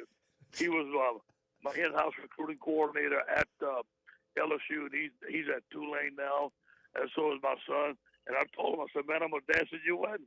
And then I got a little fired up, so took my shirt off and had some fun. How much fun did you have coaching LSU? I loved it. I had a blast every day. I went to work every day. I said, you know what? This is what I was This is why everywhere I've been, I loved it. You know, you guys know that. I loved Arkansas. I said, I'm going to love my job now. Well, there's some ups and downs. Yeah, but you know what? You got to go in there with the attitude. I wasn't going to have a bad day, especially winning the championship. But you know what? The work going into it and the plan coming together. You know, being with Jimmy Johnson, being at Arkansas, being at USC with Coach Carroll, seeing all the great things that they did, and then again a chance to implement it at a place like at LSU where you should and you can win the national championship. What do you remember about your time here? You mentioned Coach Johnson. What else do you remember about your years in Fayetteville? Man, I love Fayetteville. I really did. I remember the first time seeing white gravy. I'm like, what the world is this, man? You know, we only got brown gravy. I know Miss Keppel and Coach Keppel. I lived in the dormitory, and man, I'd go talk with them every Saturday. They were great people, and I just loved the people. And man, when they called them Hogs, you know, I played at Northwestern State University, so I'd never been in a big stadium like that. And George Williford was my mentor. Dean Weber, you know, Dean passed. Dean hired me there. Coach Hatfield, Fred Goldsmith, Wally Ake, the whole gang, man. We had a blast. We had some good football teams. And then I remember Coach Goldsmith, when I got on the field, I was assistant strength coach. Hey, check this out. I make $25 every 2 weeks. I couldn't wait to get my check. but when I got on the field, Coach Goldsmith, who I loved dearly, had me block Wayne Martin. I fear release. I was the offensive tackle. Reach, hi-hat, and I learned that flex bone. I learned his defense. Tony Cherico is the nose tackle. Wayne Martin. Wow. Think about all the great players that we had. Yeah. James Shebest. And then how about this? One day, I got to tell you this story. One day, I had the discipline group, okay? So on Thursday morning, maybe your guy might miss class or whatever. He's on a list. So I had to discipline. So I put him on the hip sled because, you know, you didn't want to hurt him or anything. So, man, I had this guy one day on the hip sled, and I am just, man, he got beads of sweat coming out on him. And the guy that was assistant before me goes, man, you really don't care, do you? I said, what do you mean? He said, well, you know who you working the dog out up there? I said, yeah, Steven Jones. He plays outside linebacker. He goes, you know who that is? I said, you know, back then I didn't know. He said, Jerry. I said, Jerry who? Jerry Jones. I said, okay, love to meet him. and to this day, Steven calls me Hip Sled Ed. we're good friends. That's too good. Oh, we were just talking about Jerry with the new show that came out, America's Team. I don't know if you saw any of that. It just started on Netflix. I watched 2 episodes last night. I loved it. I loved it. Isn't that a wild story about the last 800,000 in the oil well, and he made $100 million on it, and he bought the Cowboys? How about that? That's good stuff to know. You know what I mean? Oh man, really good stuff to know. Yeah, I just think now when I'll never look at Stephen Jones the same. I'll be thinking about you. That's funny. That's a good story. Coach, beads of sweat coming up. But you know what? Off of Stephen He Jones. respected me. He respected me because I didn't show him the paper. You know what I mean? Hey, let me ask you this: as an athlete and as a mischievous guy as you are, who's gotten punished more or delivered more, you or the other people? Oh, there's no question me. Oh man, come on. Hey, I ran so many during stadiums. Are you kidding me? But you know what? I told them they couldn't get me. You ain't gonna get me. They tried, but they didn't. Do you miss recruiting, Coach? You're so good at recruiting. You've built a reputation on that over the years. Yeah, I love recruiting. Man. I love the identification of the players. I love meeting the parents. I love seeing the young men come, and you tell them, hey, here's the plan, and then it comes through. One of my most gratified moments was we were in the green room, and Miss Talia, Jamar Chase's mother, who did not want him to come to LSU at first, and Mickey Joseph and the staff, and we all did a good job, and his daddy Jimmy, and she come up to me, we're in the green room, she said, Coach, I got to tell you something. She goes, I want to thank you. Everything you told me you'd do for my son, you did. And I appreciate that. You know, when they say stuff like that, and you see him in the NFL, you see him doing great, you see Joe. How about Justin Jefferson? You know, he was ranked like the 2,500 player in the country. But to see stories like that, it makes it all worthwhile. Coach, what do you see when you look at the SEC now? What's the lay of the land look like in your judgment? Yeah, well, I got to say, you know, not having Coach Saban there is different. And he's great, and he was great for the league, and Alabama was the team to beat. Now, I'm not saying they are or they're not, but it doesn't look like – I think that there's some other teams that are coming in, and I think that not everybody's jockeying for that position. Who's going to be the beast of the SEC? And right now, I think the door is wide open.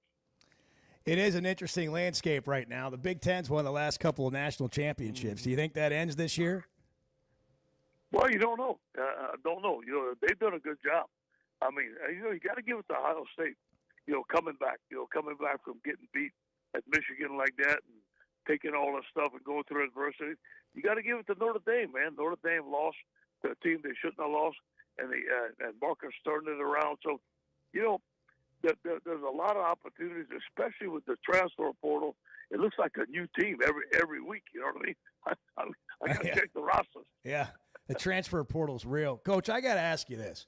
Because of your history with Arkansas, coaching at Ole Miss, coaching at USC, coaching at LSU, winning a national championship, you're very familiar with Arkansas and the Razorbacks.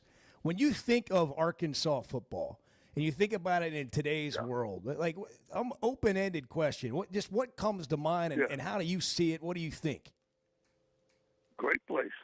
And look, you know, I would imagine, I'm not sure, you know, but with the NIL and with Walmart and with all the guys that are there in Fayetteville, I'm sure that I'm assuming that they have the funds, the NIL, to go ahead and compete at the highest level. Now, that's just me assuming that. There sure is a lot of money in Fayetteville, as you guys know. Yeah. Well, I think the NIL difference now will be interesting without having a clearinghouse and having the rev share and all that.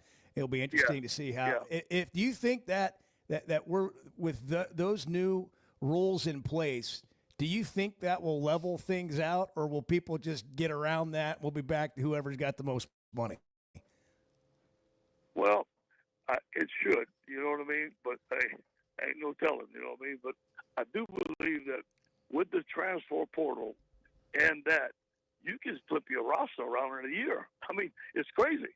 You know, before you had to develop players, you had to redshirt, which I'm all for and all that stuff. But right now, if you need a quarterback, you can go get the quarterback if you have, you know, the proper funds and can compete with other people in the SEC or the Big Ten. Coach, when I hear you talk, when I hear you, the tone of your voice, you miss the locker room. You miss the locker room, it sounds like. Is that what you miss most? Yeah. You know, Saturday morning, now I'm on South Beach, okay? So you want to be outside, you want to be working out, you want to have fun, do all that stuff. But Saturday morning at 10 o'clock, all right, maybe 8, 9, it all depends. I am watching that TV, and I don't stop till about 12:30, 1 o'clock. So I miss game day. I miss the pageantry. I love the competition. And, you know, really just being around the coaches. You know, when you're coaching, it's your best friends. And, you know, I coached for 37 years, so that part I miss, yep. Coach, we'll get you out of here with this. Can you describe Muscle Beach for us? Well, there's a lot of talent out here. There's a couple 5-stars. Hey, you can still hang, though, can't you, Coach? That's what we thought. I can still hang, and you know, one of my favorite activities is evaluating talent. So right now, I am evaluating talent. Well, Coach, enjoy Miami's practice. Good luck with whatever's next, and it's always fun to catch up with you. Thank you, Coach. Hey, guys, great to be on the show, man. Hey, thanks for making time for us. Ed Orgeron. The one and only. Awesome. I mean, there's nothing else to say. He's a talent evaluator. He sure is. Everybody's welcome to their opinion. That's just flat out wrong. The Chuck and Bo Show. Some moments call for more than just a win. They call for unforgettable. At Blakeman's, you're not just buying a diamond. You're creating an experience that starts the moment you walk through the door. Their newly remodeled space is absolutely stunning, and Cafe B has a personal touch you won't find anywhere else. Their in-house diamond expert makes it easy to find the perfect piece for any occasion, and that purple bag, still undefeated when it comes to saving the day. Blakeman's Fine Jewelry. It's more than jewelry. It's your story. Arkansas's one-stop automotive shop is right around the corner. Fayetteville Auto Park. FayettevilleAutoPark.com. Chevy, Toyota, Honda, Acura, Collision Center, all in one place. And if you're shopping pre-owned, Fayetteville Auto Park has you covered. With so many new cars sold, we always have a great selection of fresh trades. Why settle for anything less than the best? Fayetteville Auto Park, West Showroom Drive in Fayetteville. Proud sponsor of the Chuck and Bo Show. If you haven't tried a flight by Yingling, you're missing out on the great taste of Yingling that is a light beer. It's the next generation of light beer. Get it on draft, in the can, the new skinny cans, and now the new 16-ounce resealable twist-off aluminum bottle. Perfect for any occasion. It's just 95 calories, and you're still enjoying a Yingling. Take your beer game to new heights with Flight by Yingling, the next generation of light beer. When something goes wrong, a car wreck, an injury, mounting debt, or getting denied the help you deserve, it's hard to know where to turn. That's when Cadell Reynolds shows up. This is a team that fights for Arkansans. Personal injury, disability, bankruptcy, they handle it all. And they know how to get results. You've got enough to deal with. Don't try to figure it out alone. Call Cadell Reynolds, 866-314-3728, or visit CadellReynolds.com. Cadell Reynolds. Make the right call. Oaklawn is your hot springs escape. Enjoy plush comfort, upscale dining, and Arkansas's only Forbes 4-star rated spa at our luxury hotel. And with easy access to Hot Springs National Park and sparkling lakes, Oaklawn is your home base for everything the region has to offer.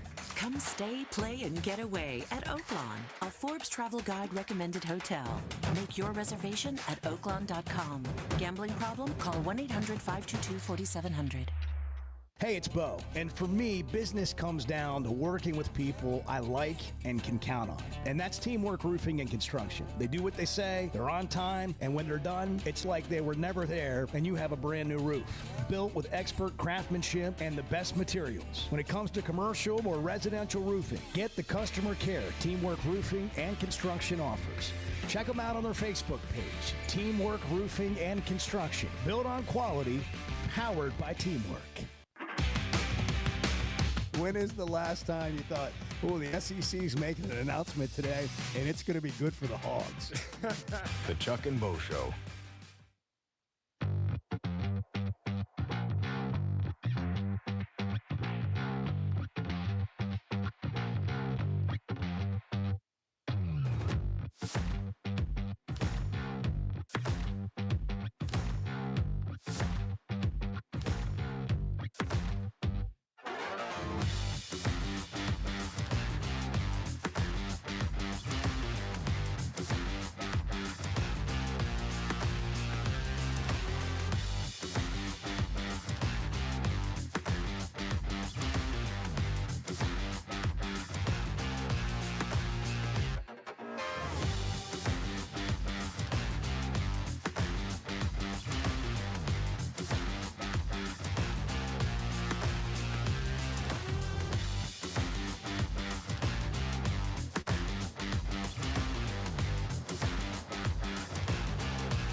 everybody wants to win. When you, as a fan or a person or whoever, make everything about winning, you're saying that only winning is acceptable. And I guarantee you, you don't win every single day.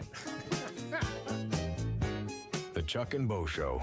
Tell me about Muscle Beach, Coach. Yeah. A lot of talent. I'm a talent evaluator at heart. He's something, man. I'm sure he's had bad days, but everybody, but he doesn't have very many. World? Can you imagine? I guess we don't realize it. You never realize stuff until you're in it. In some cases, not never, but in some cases. Retirement sounds great. South Beach, got plenty of money. You're not worried about money. Goes down to the beach, gets a workout in, goes for a jog. I mean, what am I going to do with the rest of the day? After a while, he's like, man, I'm itching for some action. He wants to get back into it. Now, tired of evaluating talent down here. It should be pointed out that LSU's last check is due in December. So, all the money LSU's paid is, up at the end of the year. Wow. But he's not broke. How much was it, Bart? 18 Chevy faithful situation. I think it was 18 million. Yeah, something like that. But, and he had made plenty before that. I was looking at the payout, and it was month after month after month of $750,000. Yeah. Just month after month. Yeah, I mean when that runs out, 17 million in over the course of 18 installments. Yeah. Could you live on that? I'd be fine. Yeah. Would you want to go back to work? Nope. You wouldn't want to get up. You wouldn't be here anymore? And get a charger for Chuck. You wouldn't come in and make breakfast? I might do that. There we go. Out of the goodness there of my we heart. go. Because you enjoy Give that. you something to do. Yeah. Hey, I've called the Notre Dame upset, right? Just so you know, I just said I went ahead and picked it. Mm-hmm. All right, Arkansas upsets Notre Dame at 11 a.m. on Saturday morning. And then yesterday, University of Arkansas announced their new field storming policy. Yes. So after the game ends, if you want to storm the field, you wait 3 minutes. They put a clock up. They put a clock up on the screen, and you watch it count down to 3 minutes. And if you don't do that, you get fined $500,000. So whatever game Arkansas pulls an upset, because they're good for one. I don't know if it's going to be field storming worthy. I don't even know if beating Notre Dame is field storming worthy. Maybe it is. It is. But if you do, and you don't wait 3 minutes to walk onto the field, it's $500,000. And if you do it in an SEC game, that $500,000 goes to the opponent. Goes to the other side. They've kind of done this in basketball around the league. Kind of. They're trying to do it in football. I don't want to be, there's examples we could use here, but I don't know how you get all revved up and then wait 3 minutes. Yeah, right. That's the thing. You think the spirit might die inside that 3 minutes? How does that work? It's what am I thinking? What am I doing? Also, I'm not sure it's going to stop anybody. I'm not sure it's going to stop anybody. All right, well, I'm going to Starbucks and then to FHS. I'm in the carpool line today. If you guys want an update, I'll give you an update. Traffic update. I don't think you're going to see me again today, Chuck. Jackson is bringing breakfast. Good. Tell Jackson I said hi and I love him. Chuck and Bo Show. Guys, regardless of our age, feeling good is something we all want. That's what the Sweat No Edge is all about. It's where health, confidence, and peak performance come together. We all face challenges like low energy, hair loss, who's looking at me, stubborn weight, and skin health. The good news is we can do something about it. Get your free evaluation today and see where you are. Chuck and I have both done it and are better off for it. Log on to sweatnomcosmetic.com and click on the Sweat No Edge. As a play-by-play announcer, my eyes are everything. I need to see every detail on the field to call the game the right way. So when cataracts started affecting my vision, I knew I couldn't wait. I went to Dr. Betts and the team at McDonald Eye Associates. And truthfully, I wish I'd done it years ago. The difference is incredible. The whole experience was professional, easy, and honestly life-changing. If your vision's holding you back, take it from me. Don't put it off any longer. Schedule your appointment with McDonald Eye Associates today. First Security is about more than great banking. Yes, we provide the financial expertise, digital tools, and everything else you need when you need it. But we also go all in on local support with friendly professionals, plus convenient locations all across the state. Because we believe personal banking is better banking. Visit fsbank.com for details. That's fsbank.com for friendly, local banking with First Security. Bank better. Member FDIC. Buying or selling a home's a big deal, and you want someone who is with you every step of the way. That's why those of us at the Chuck and Bo Show wholeheartedly recommend Weicker Realtors, the Griffin Company, because we've experienced it. They've been my partners for life. They're Bo's partner now, and I promise you, when you become involved with Weicker Realtors, the Griffin Company, they'll become your partners for life, too. They've been turning houses into homes since 1978, and you can always log on and check out their selection at WeicherGriffin.com. We were 0-5. They put us all in the coffin. They just didn't put the nails in. The Chuck and Bo Show.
Previously heard on Chuck and Bo. I had an experience with Hugh Freeze. He made it sound to me like he had no choice but to bring Jackson to media days because Jackson needs that kind of reassurance. He was telling other media people, we have to ask DJ Durkin, our defense, to make sure that practice does not end without Jackson feeling confident. That's like doing a show with Chuck.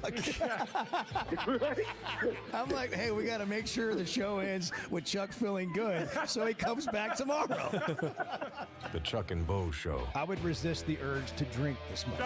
Stop. I'm done. You said a lot of good things there. Well, I don't know if I said one good thing. I met a guy last night. Love y'all to death, Jeff. You mind if I share? I'm looking forward to it. The show of record for Razorback fans. I'm in my Sunday school, and first thing he says when we hop in the car, he says, "What's heard on the Chuck and Bo Show?" It's too early for this kind of conversation. I'm still half asleep. Here are your hosts, Chuck Barrett and Bo Mattingly. I can listen to Coach O every day. I mean, I really could. I know that, for a lot of people, maybe the first time out when you listen to him, kind of hard to understand. After you've listened to him for a while, you figure out exactly what he's trying to say. But I have always wondered why, at the very least, somebody didn't have him on as a guest more often or just utilize his verbal skills on their broadcast. Man, how fun was that? That was great.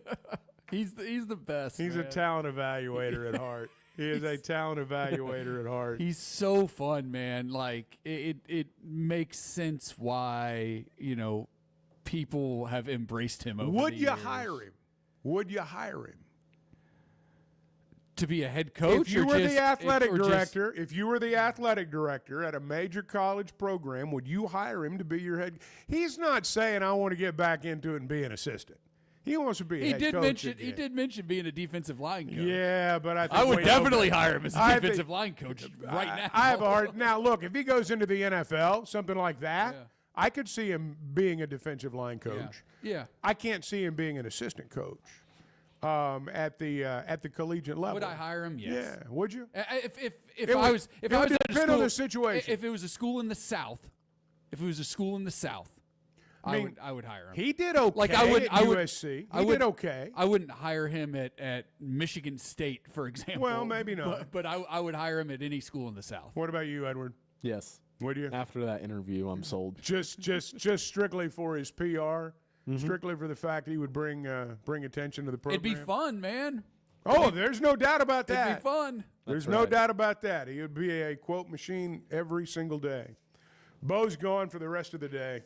He was, he says he's got to take Lennox to school. Yeah. The real story is he just doesn't want to be around Jackson right now. Gosh. Jackson's coming in about 8:30. And our erstwhile intern, who has been AWOL more than once, and Bo called right here on the program yesterday, chewed him out. And funny enough, Jackson thought he was serious when he listened back to it late last night. So I don't know if Jackson's listening now. I'm not sure. But he is under orders to get breakfast, isn't he?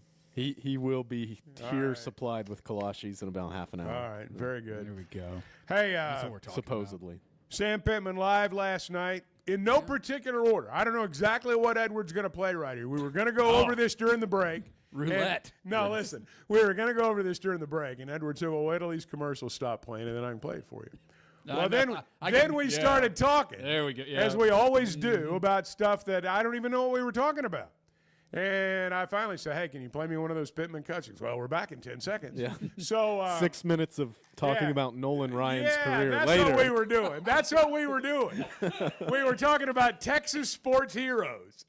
And how in the world that came up, I have no idea. But I actually have a really interesting Nolan Ryan fact. Do you really? Now that is you today a mention fun fact? Well, I mean, it can be. You know All right, what is it?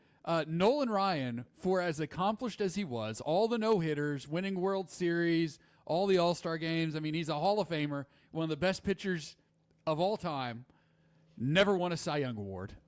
Yeah. You know, when That's he was... fun fact for the day. When he was... No, I mean, you would think that Nolan Ryan would have won a Cy Young. He was... when he was young, he wasn't throwing no-hitters. I mean, like when he was with the Mets, like when he first came up with the Mets, he was a 500 pitcher who walked everybody. He was kind of like Randy Johnson was when Randy Johnson first came into the big leagues with the Expos. I mean, he couldn't throw strikes to save his life. And Ryan was kind of like that at the beginning of his career, but obviously things, panned out for him pretty well, I'd say. But he was he took some losses. Yeah, well, he threw a lot of no-hitters, but he took some losses, back then, too. Win-loss record mattered entirely too much, right? Even though it's the single most arbitrary stat in sports for a pitcher. Well, I mean, poor Paul Skeens can't get the Pirates to score more than a run whenever he pitches. Could Paul Skeens win the Cy Young with a sub-500 record? Absolutely, he could. I mean, his ERA is going to be less than 1.5. I mean, is it possible he could win the Cy Young and be sub-500? Yeah. Nolan Ryan in 1987, and thanks to our friend Phil Elson for pointing this out, 2.76 ERA. Okay. Wow. Led the league with 270 strikeouts. Went 8-16. Yeah. Wow. Didn't win the Cy Young. That's unbelievable. All right, Pittman audio. Sorry. Back to business. Back to business. In no particular order, this is the head coach last night at the Catfish Hole. We have older guys that have played the game that understand the importance of college football and the importance more than anything of playing for the University of Arkansas and the Razorbacks. And so I just think that's where we're at right now, and it becomes with older guys that understand all that. The team right now is leading the team, not me. I'm certainly part of it and set the expectations along with the coaches, but it's sort of like that 21 team when you had Morgan and all those guys. They ran that football team that year. All right, we're going to label that one team leading the team. Mm-hmm. We're going to come back to all of these in just a moment. What's the next one that we have there? I said we're not going to talk about any team except for ours until the week that we're getting ready to play them. And I don't want to talk about a schedule. I don't want to hear about Texas A&M coming here. I don't want to hear about Notre Dame. I don't want to hear about any of that. I want to hear about our football team. Now, when you get to a point where we are, in other words, we're saying, if we play good football, we can win. You know what I mean? Now, a lot of times you talk about opponents when you don't feel that way about your own team. All right, we got one more? Yeah, we got one more. This one's a bit longer. All right, but that's okay. It's good. And you look back and you go, well, how many returning starters on everybody's team? Used to, the number could be as high as 16. It could be 12, 14. That was probably the regular number of returning starters. Now it's 8. Because of all the changes in going into the portal. So we have 8 there, but we have Taylor Green, and there's not a lot of guys that have their quarterback coming back in this league. And, of course, you have Taylor Green, Bobby Petrino combination, and that's pretty damn strong. And in history, we'll tell you when Bobby has a quarterback his second year, statistically, points-wise and all that go way, way up. So that's the plan for us, and we've went in and improved our offensive line and our tight ends and our wideouts and our running backs. Well, I'm sure we'll talk about Mike and those guys a little bit later, but we've improved the guys around him to make him a better player. And let's face the facts, you and I both know, and everybody in here knows, that 8 of those games last year we had a 80 to 75% Taylor Green, and right now we have 100. We got to keep him clean, we got to keep him healthy, but when you have 100% Taylor Green, we'll roll that ball out against anybody in the country. I heard the broadcast chuckle. Yeah. That's good. That's what it's all about, right? Yeah, that is.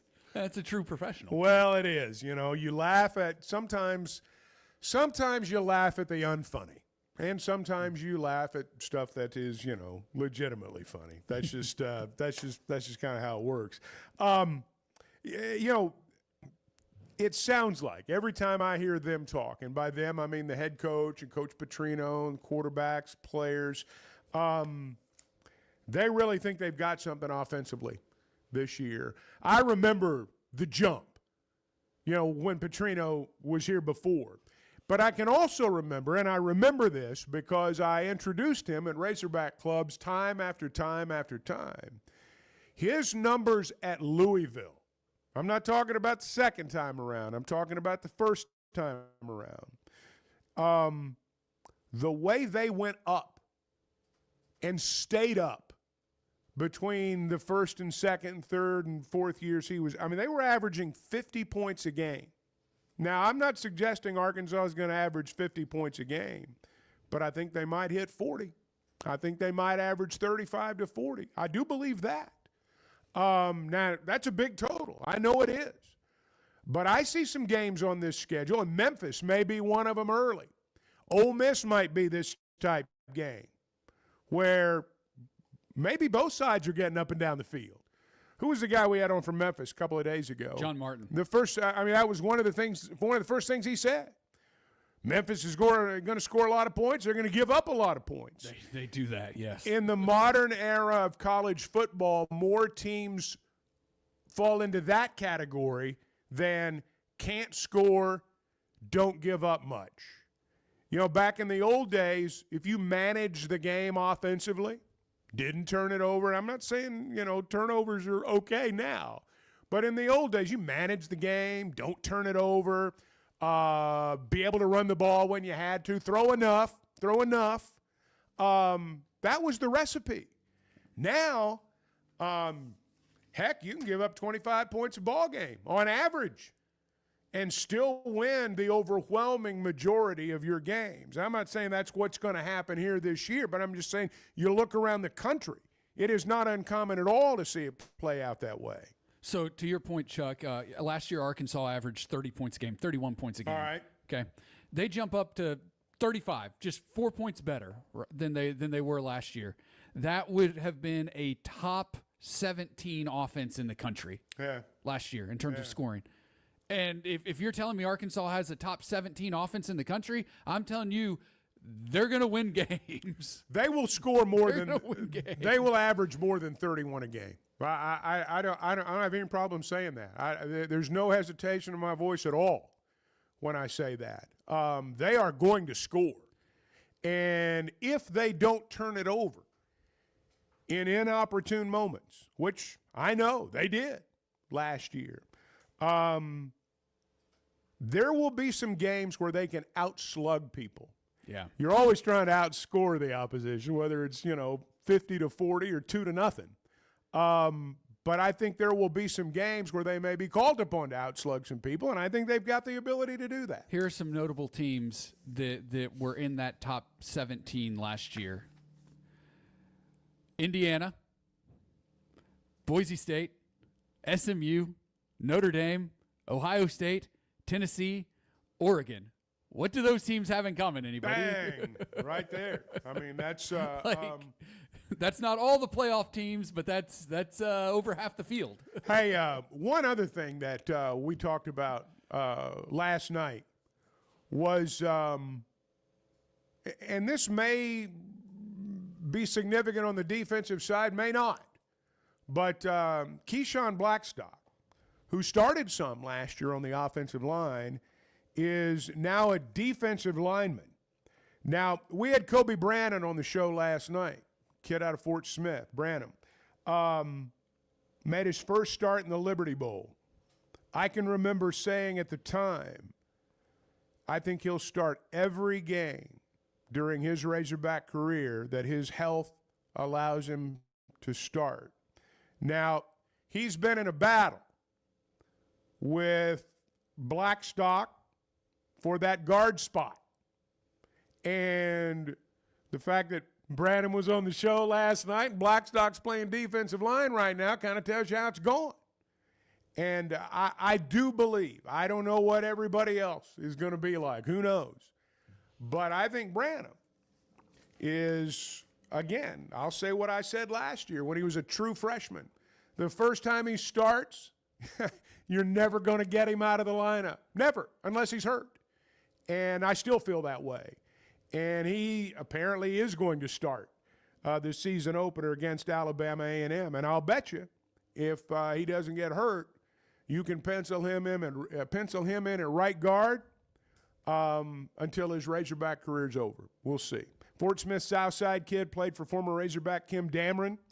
And, he told a funny story last night. He said, I went to the other places. I took their money, ate their food, but I knew exactly where I was going. You know, he 45 minutes away, but he was good last night. And, hey, football's almost here.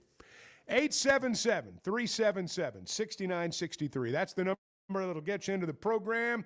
We'll open the phones when we come back. This is the Chuck and Bo Show. Good morning. I want to see you and Bart in the old three-legged race. Yeah, that's not going to happen. Let me just... The Chuck and Bo Show. Summer storms and heavy rains can sneak up fast, so make sure your gutters are ready to handle it all. Hog Trough Gutters, locally owned and operated with 30 years of experience, installs seamless gutters made on-site to protect your home. They're fully licensed and insured. Every job is hydro-tested, and each one comes with a 20-year warranty. Proudly serving Northwest Arkansas and the River Valley. And if you're outside those areas, just give them a call or a text. Schedule your free inspection today at hoggutters.com. High school sports in Northwest Arkansas and the River Valley have never had a bigger stage. I'm Alyssa Orange, host of the Varsity Vibe podcast, and every week we'll be bringing you the stories, highlights, and moments that matter most to our communities. Don't miss a beat. Subscribe to our newsletter, check out the Varsity Vibe podcast, and follow us on social media for the latest scores and spotlight features. Get it all at varsityvibearkansas.com. Macadoodles is celebrating 28 years on August 23rd, and they're thanking you with incredible service and rewards. Every purchase earns you loyalty points, and more than 20,000 customers are already enjoying the benefits. At Macadoodles, the service is like no other. They'll walk you around the store, help you with your purchases, and put it in your vehicle. They want to make sure you leave happy every single time. Check out Macadoodles just north of the state line, north of Bella Vista, and Guess Who in Bentonville, and see why they've been the go-to for nearly 3 decades. It seems like everything is more expensive this year, but replacing your AC doesn't have to be. If you need to replace your AC this summer, before you commit, price check with Paschal. You can save money and use the professionals to replace your system. Enjoy the peace of mind knowing you chose the best option for your home. Visit gopaschal.com and with just a few clicks, see how much you can save with the Paschal price check. Paschal Air, Plumbing, and Electric. Today's been it's been a strange day. Yeah, we've had some struggles here. Let's just be blunt. Can we be blunt? Well, it's 50-50 at best. The Chuck and Bo Show.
Who's going to be the first to get a Chuck and Bo tattoo? I mean, I think Chuck might do it. No. You can have mine. You just get 2 of them.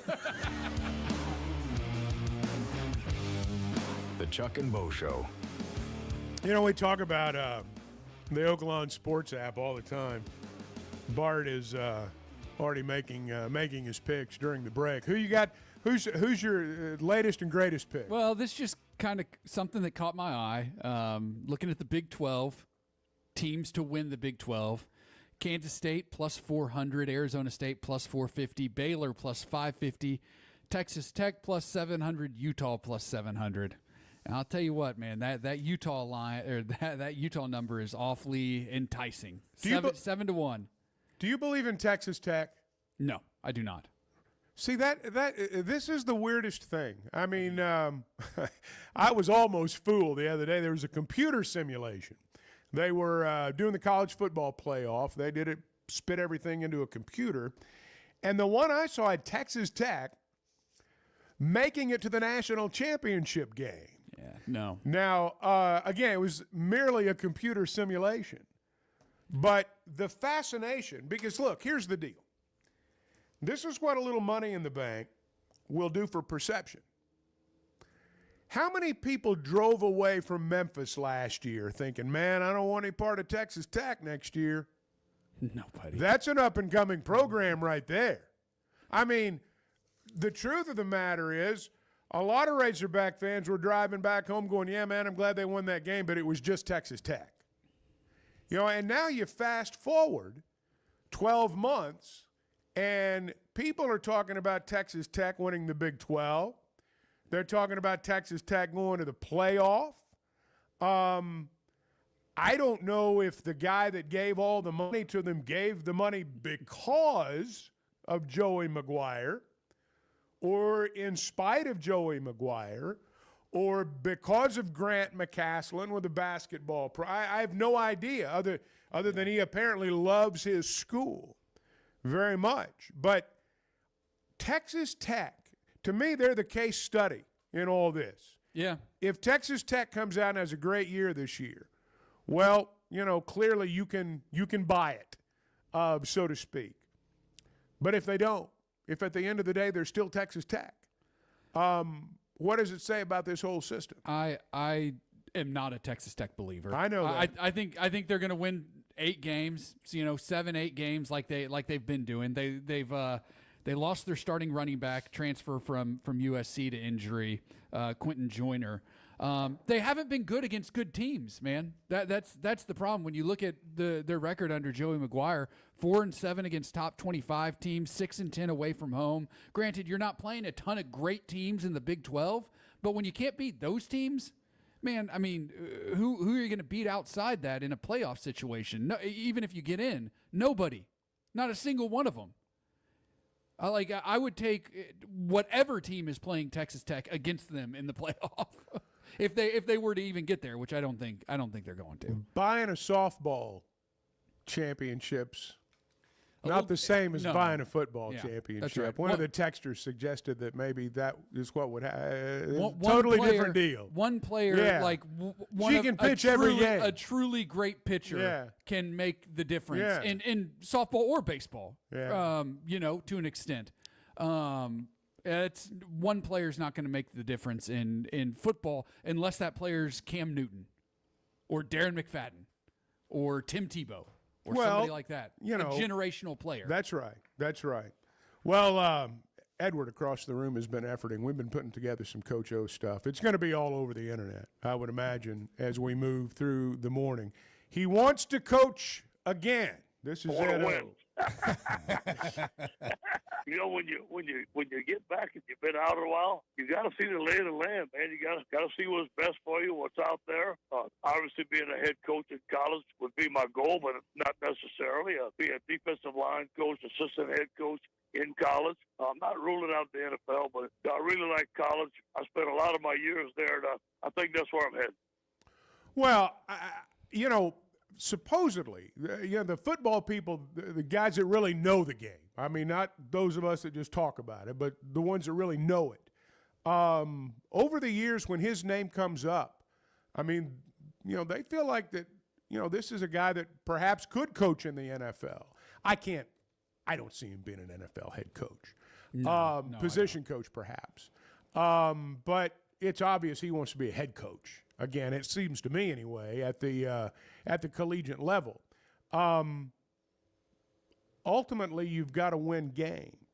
You can be a great soundbite. You can be the most entertaining guy in the world, the most sought-after talk show guest in college football.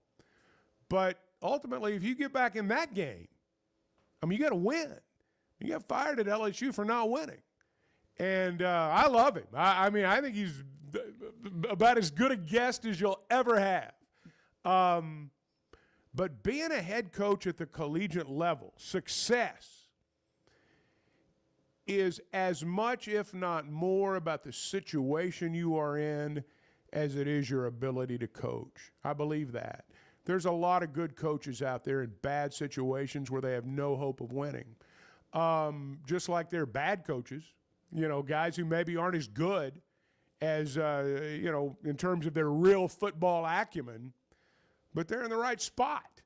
And it's hard to screw up. I'm trying to think of places where he might make sense, where he might be a good fit, where if things go really poorly at a place this year, there's going to be an opening. Florida State comes to mind. Give Ed Orgeron a job in a state with a ton of talent like Louisiana has, he's going to do well. Florida State, either of those, you could do a lot worse. You could do a lot worse. I can't see him in one of those jobs. I just can't. I hear you. Yeah. I wonder about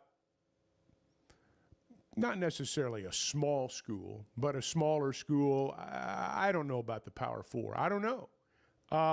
But he's hey, when they had it rolled, LSU was the perfect place for him. Yeah. The absolute perfect place for him. And essentially, Louisiana, I know they've got other schools down there, but in terms of big-time football, they're a one-team state. And so, that was a perfect situation for him.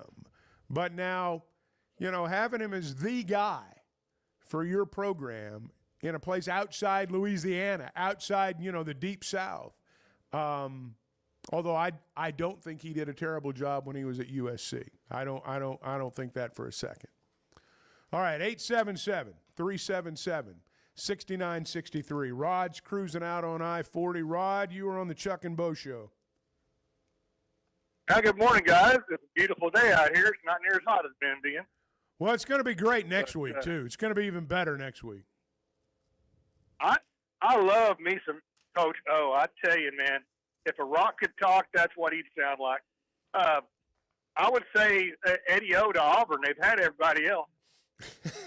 Well, I guess that's about right. You might as well go with something that's really entertaining. You keep them laughing down there at Auburn. And, if you got a motivational coach over a coach that really knows the technical, then you can motivate the team. I would love to see Houston Nutt give our team a talk or two. But I think Eddie O is just one of those guys that can really motivate people a little beyond their actual skill set. I think he's really good at what he said at the end of our conversation he was doing right now, evaluating talent. I think he's really good at evaluating talent. And I'm not talking about the talent on Muscle Beats like he was talking about a little bit earlier. I think that's always been what he's best at. And look, in Louisiana, you got a much richer talent pool than you do in a lot of places, for sure. Yeah. 100%. All right, quick break, 8:31. This is the Chuck and Bo Show. Good morning. You guys are part of my family. Everyone that listens to this show is just part of the Chuck and Bo family. We're building a community here. The Chuck and Bo Show. Buying or selling a home's a big deal, and you want someone who is with you every step of the way. That's why those of us at the Chuck and Bo Show wholeheartedly recommend Weicker Realtors, the Griffin Company, because we've experienced it. They've been my partners for life. They're Bo's partner now, and I promise you, when you become involved with Weicker Realtors, the Griffin Company, they'll become your partners for life too. They've been turning houses into homes since 1978, and you can always log on and check out their selection at WeicherGriffin.com. When it comes to watching games, nobody does it like Walk-Ons. Over 60 TVs at every location, and the food and drinks win. Mouth-watering Louisiana cuisine like po' boys and gumbo, plus fan favorites like the best burger you can get anywhere, and more draft beers and cocktails than you can count. Incredible food, wonderful service, and a viewing experience like none other. Walk-On Sports Bistro. We live for this. Particularly in the South, I'm not sure there's a title that carries more weight than coach. Maybe preacher. Chuck and Bo Show.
Is there anything worse than being in a line at a convenience store and you got a lottery ticket buyer? It tests every bit of patience, religion, everything good in your life, it tests.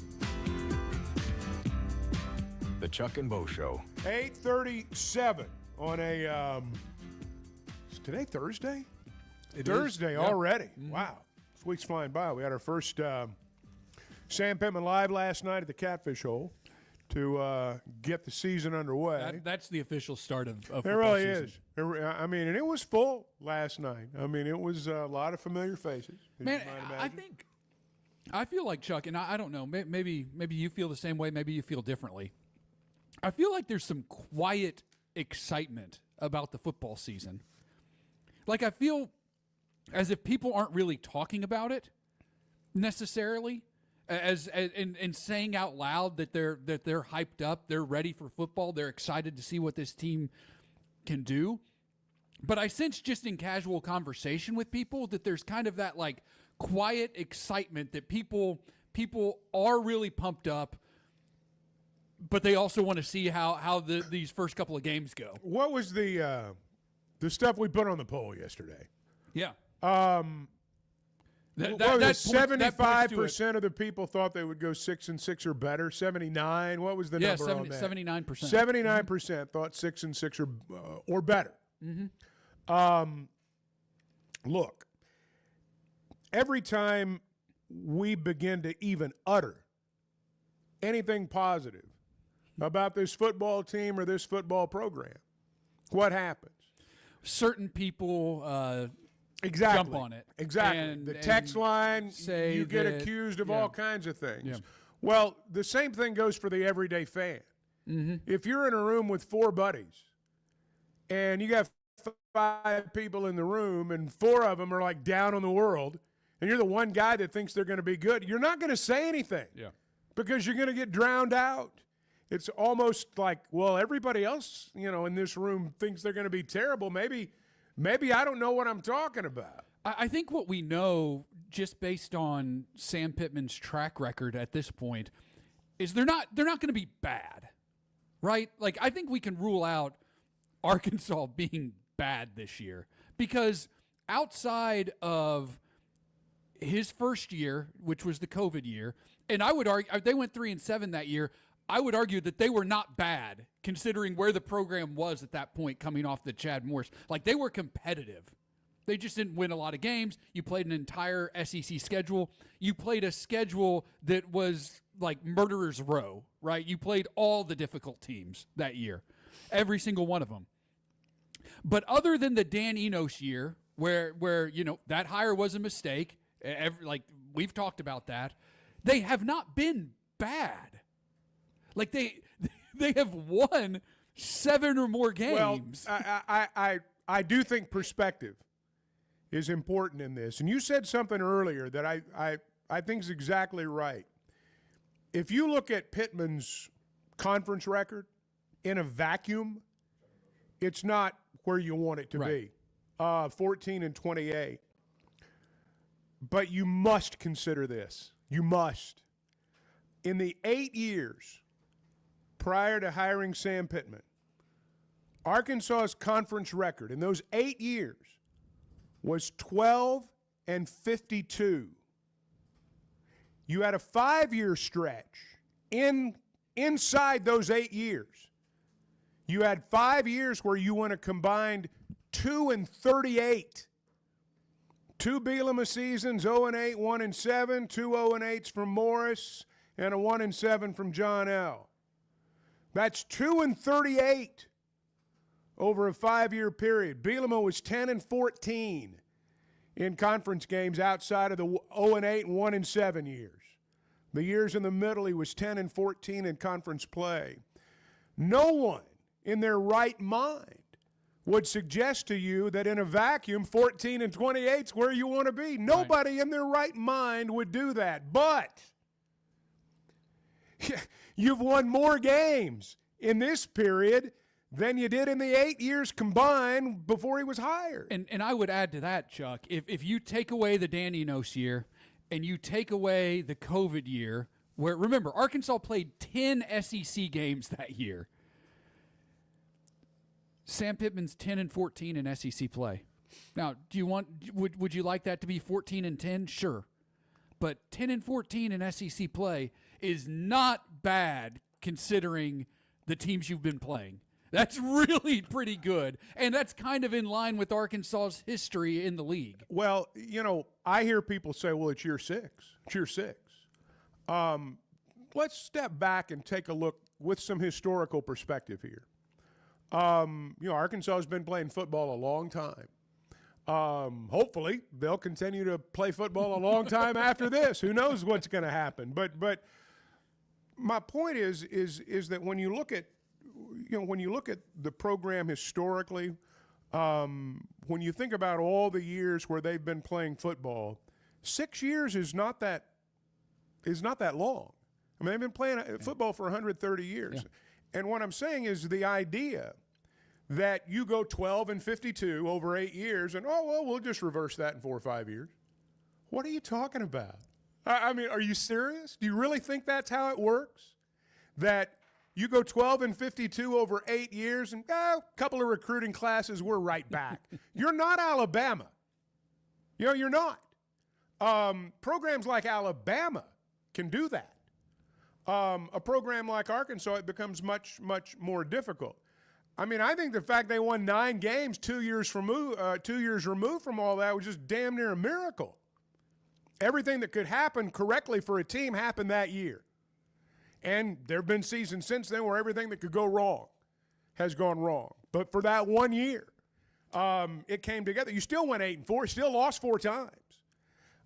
So there was still plenty of griping during the course of that season.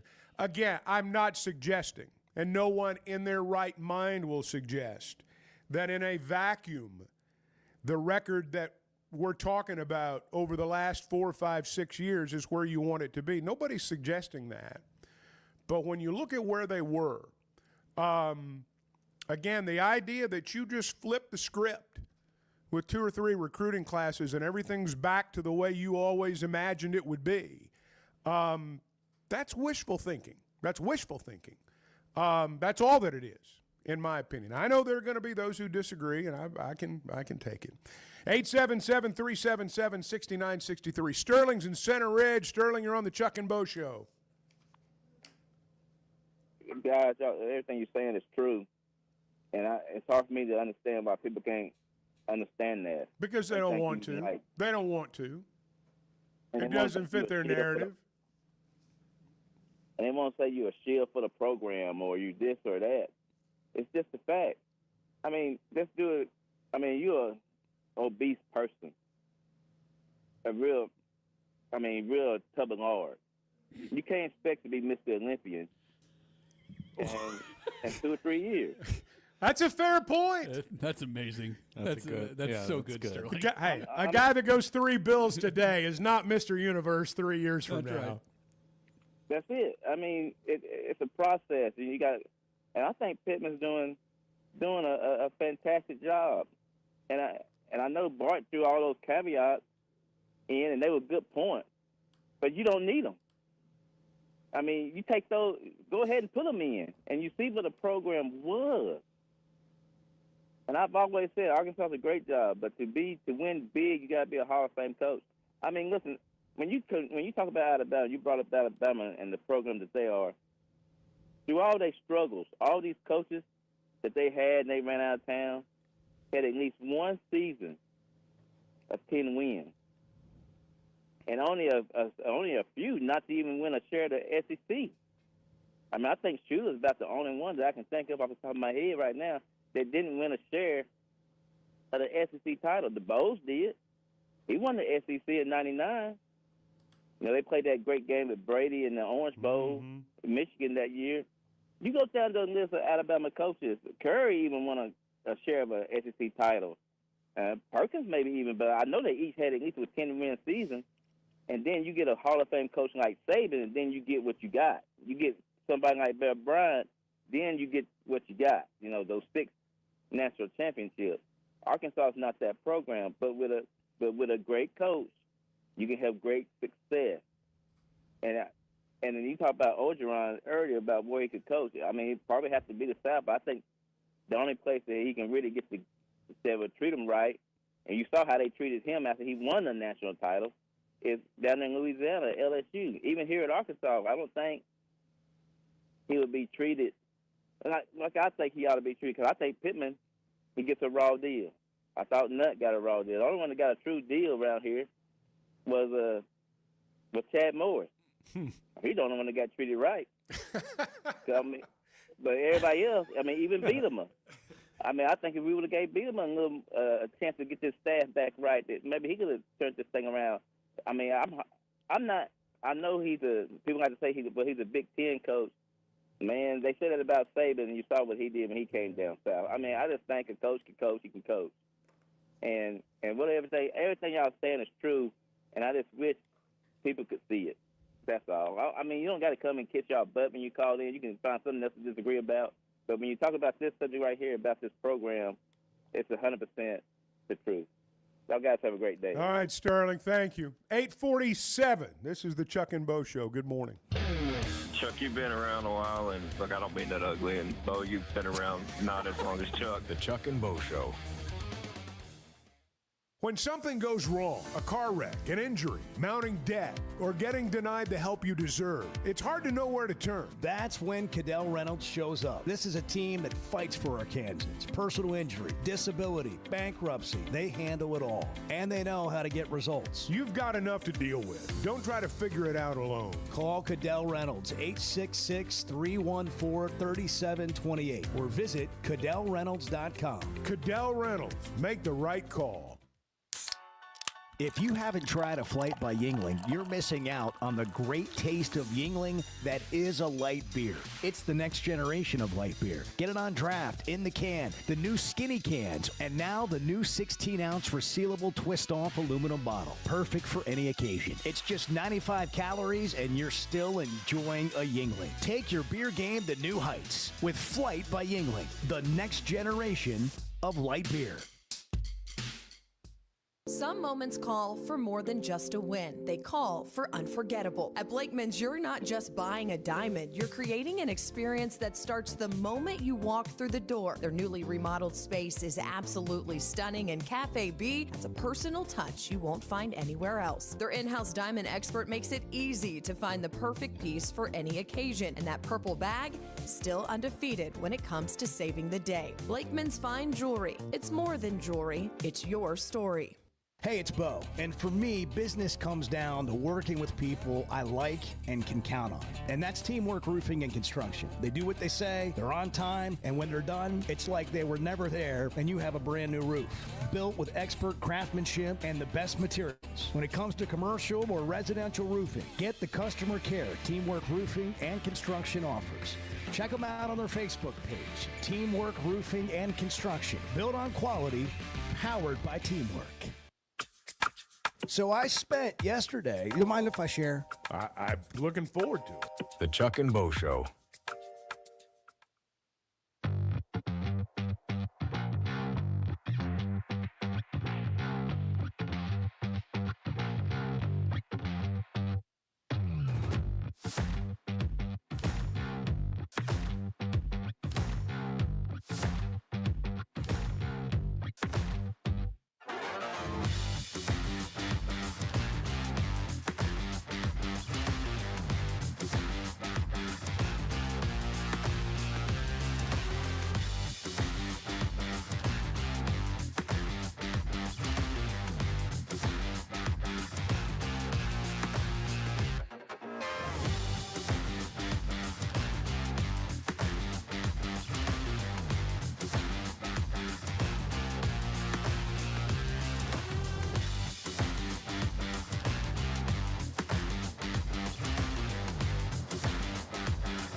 I need you to continue to carry the show. But well, I mean, it was fun. We missed you. Oh, I heard you. We missed you. Every time I hear you without me, I think, why am I there?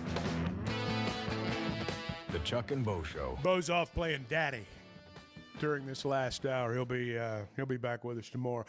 One more from Coach O before we get out of here. This is Coach O telling a Fayetteville story about getting on a player who turned out to be the son of a pretty famous guy.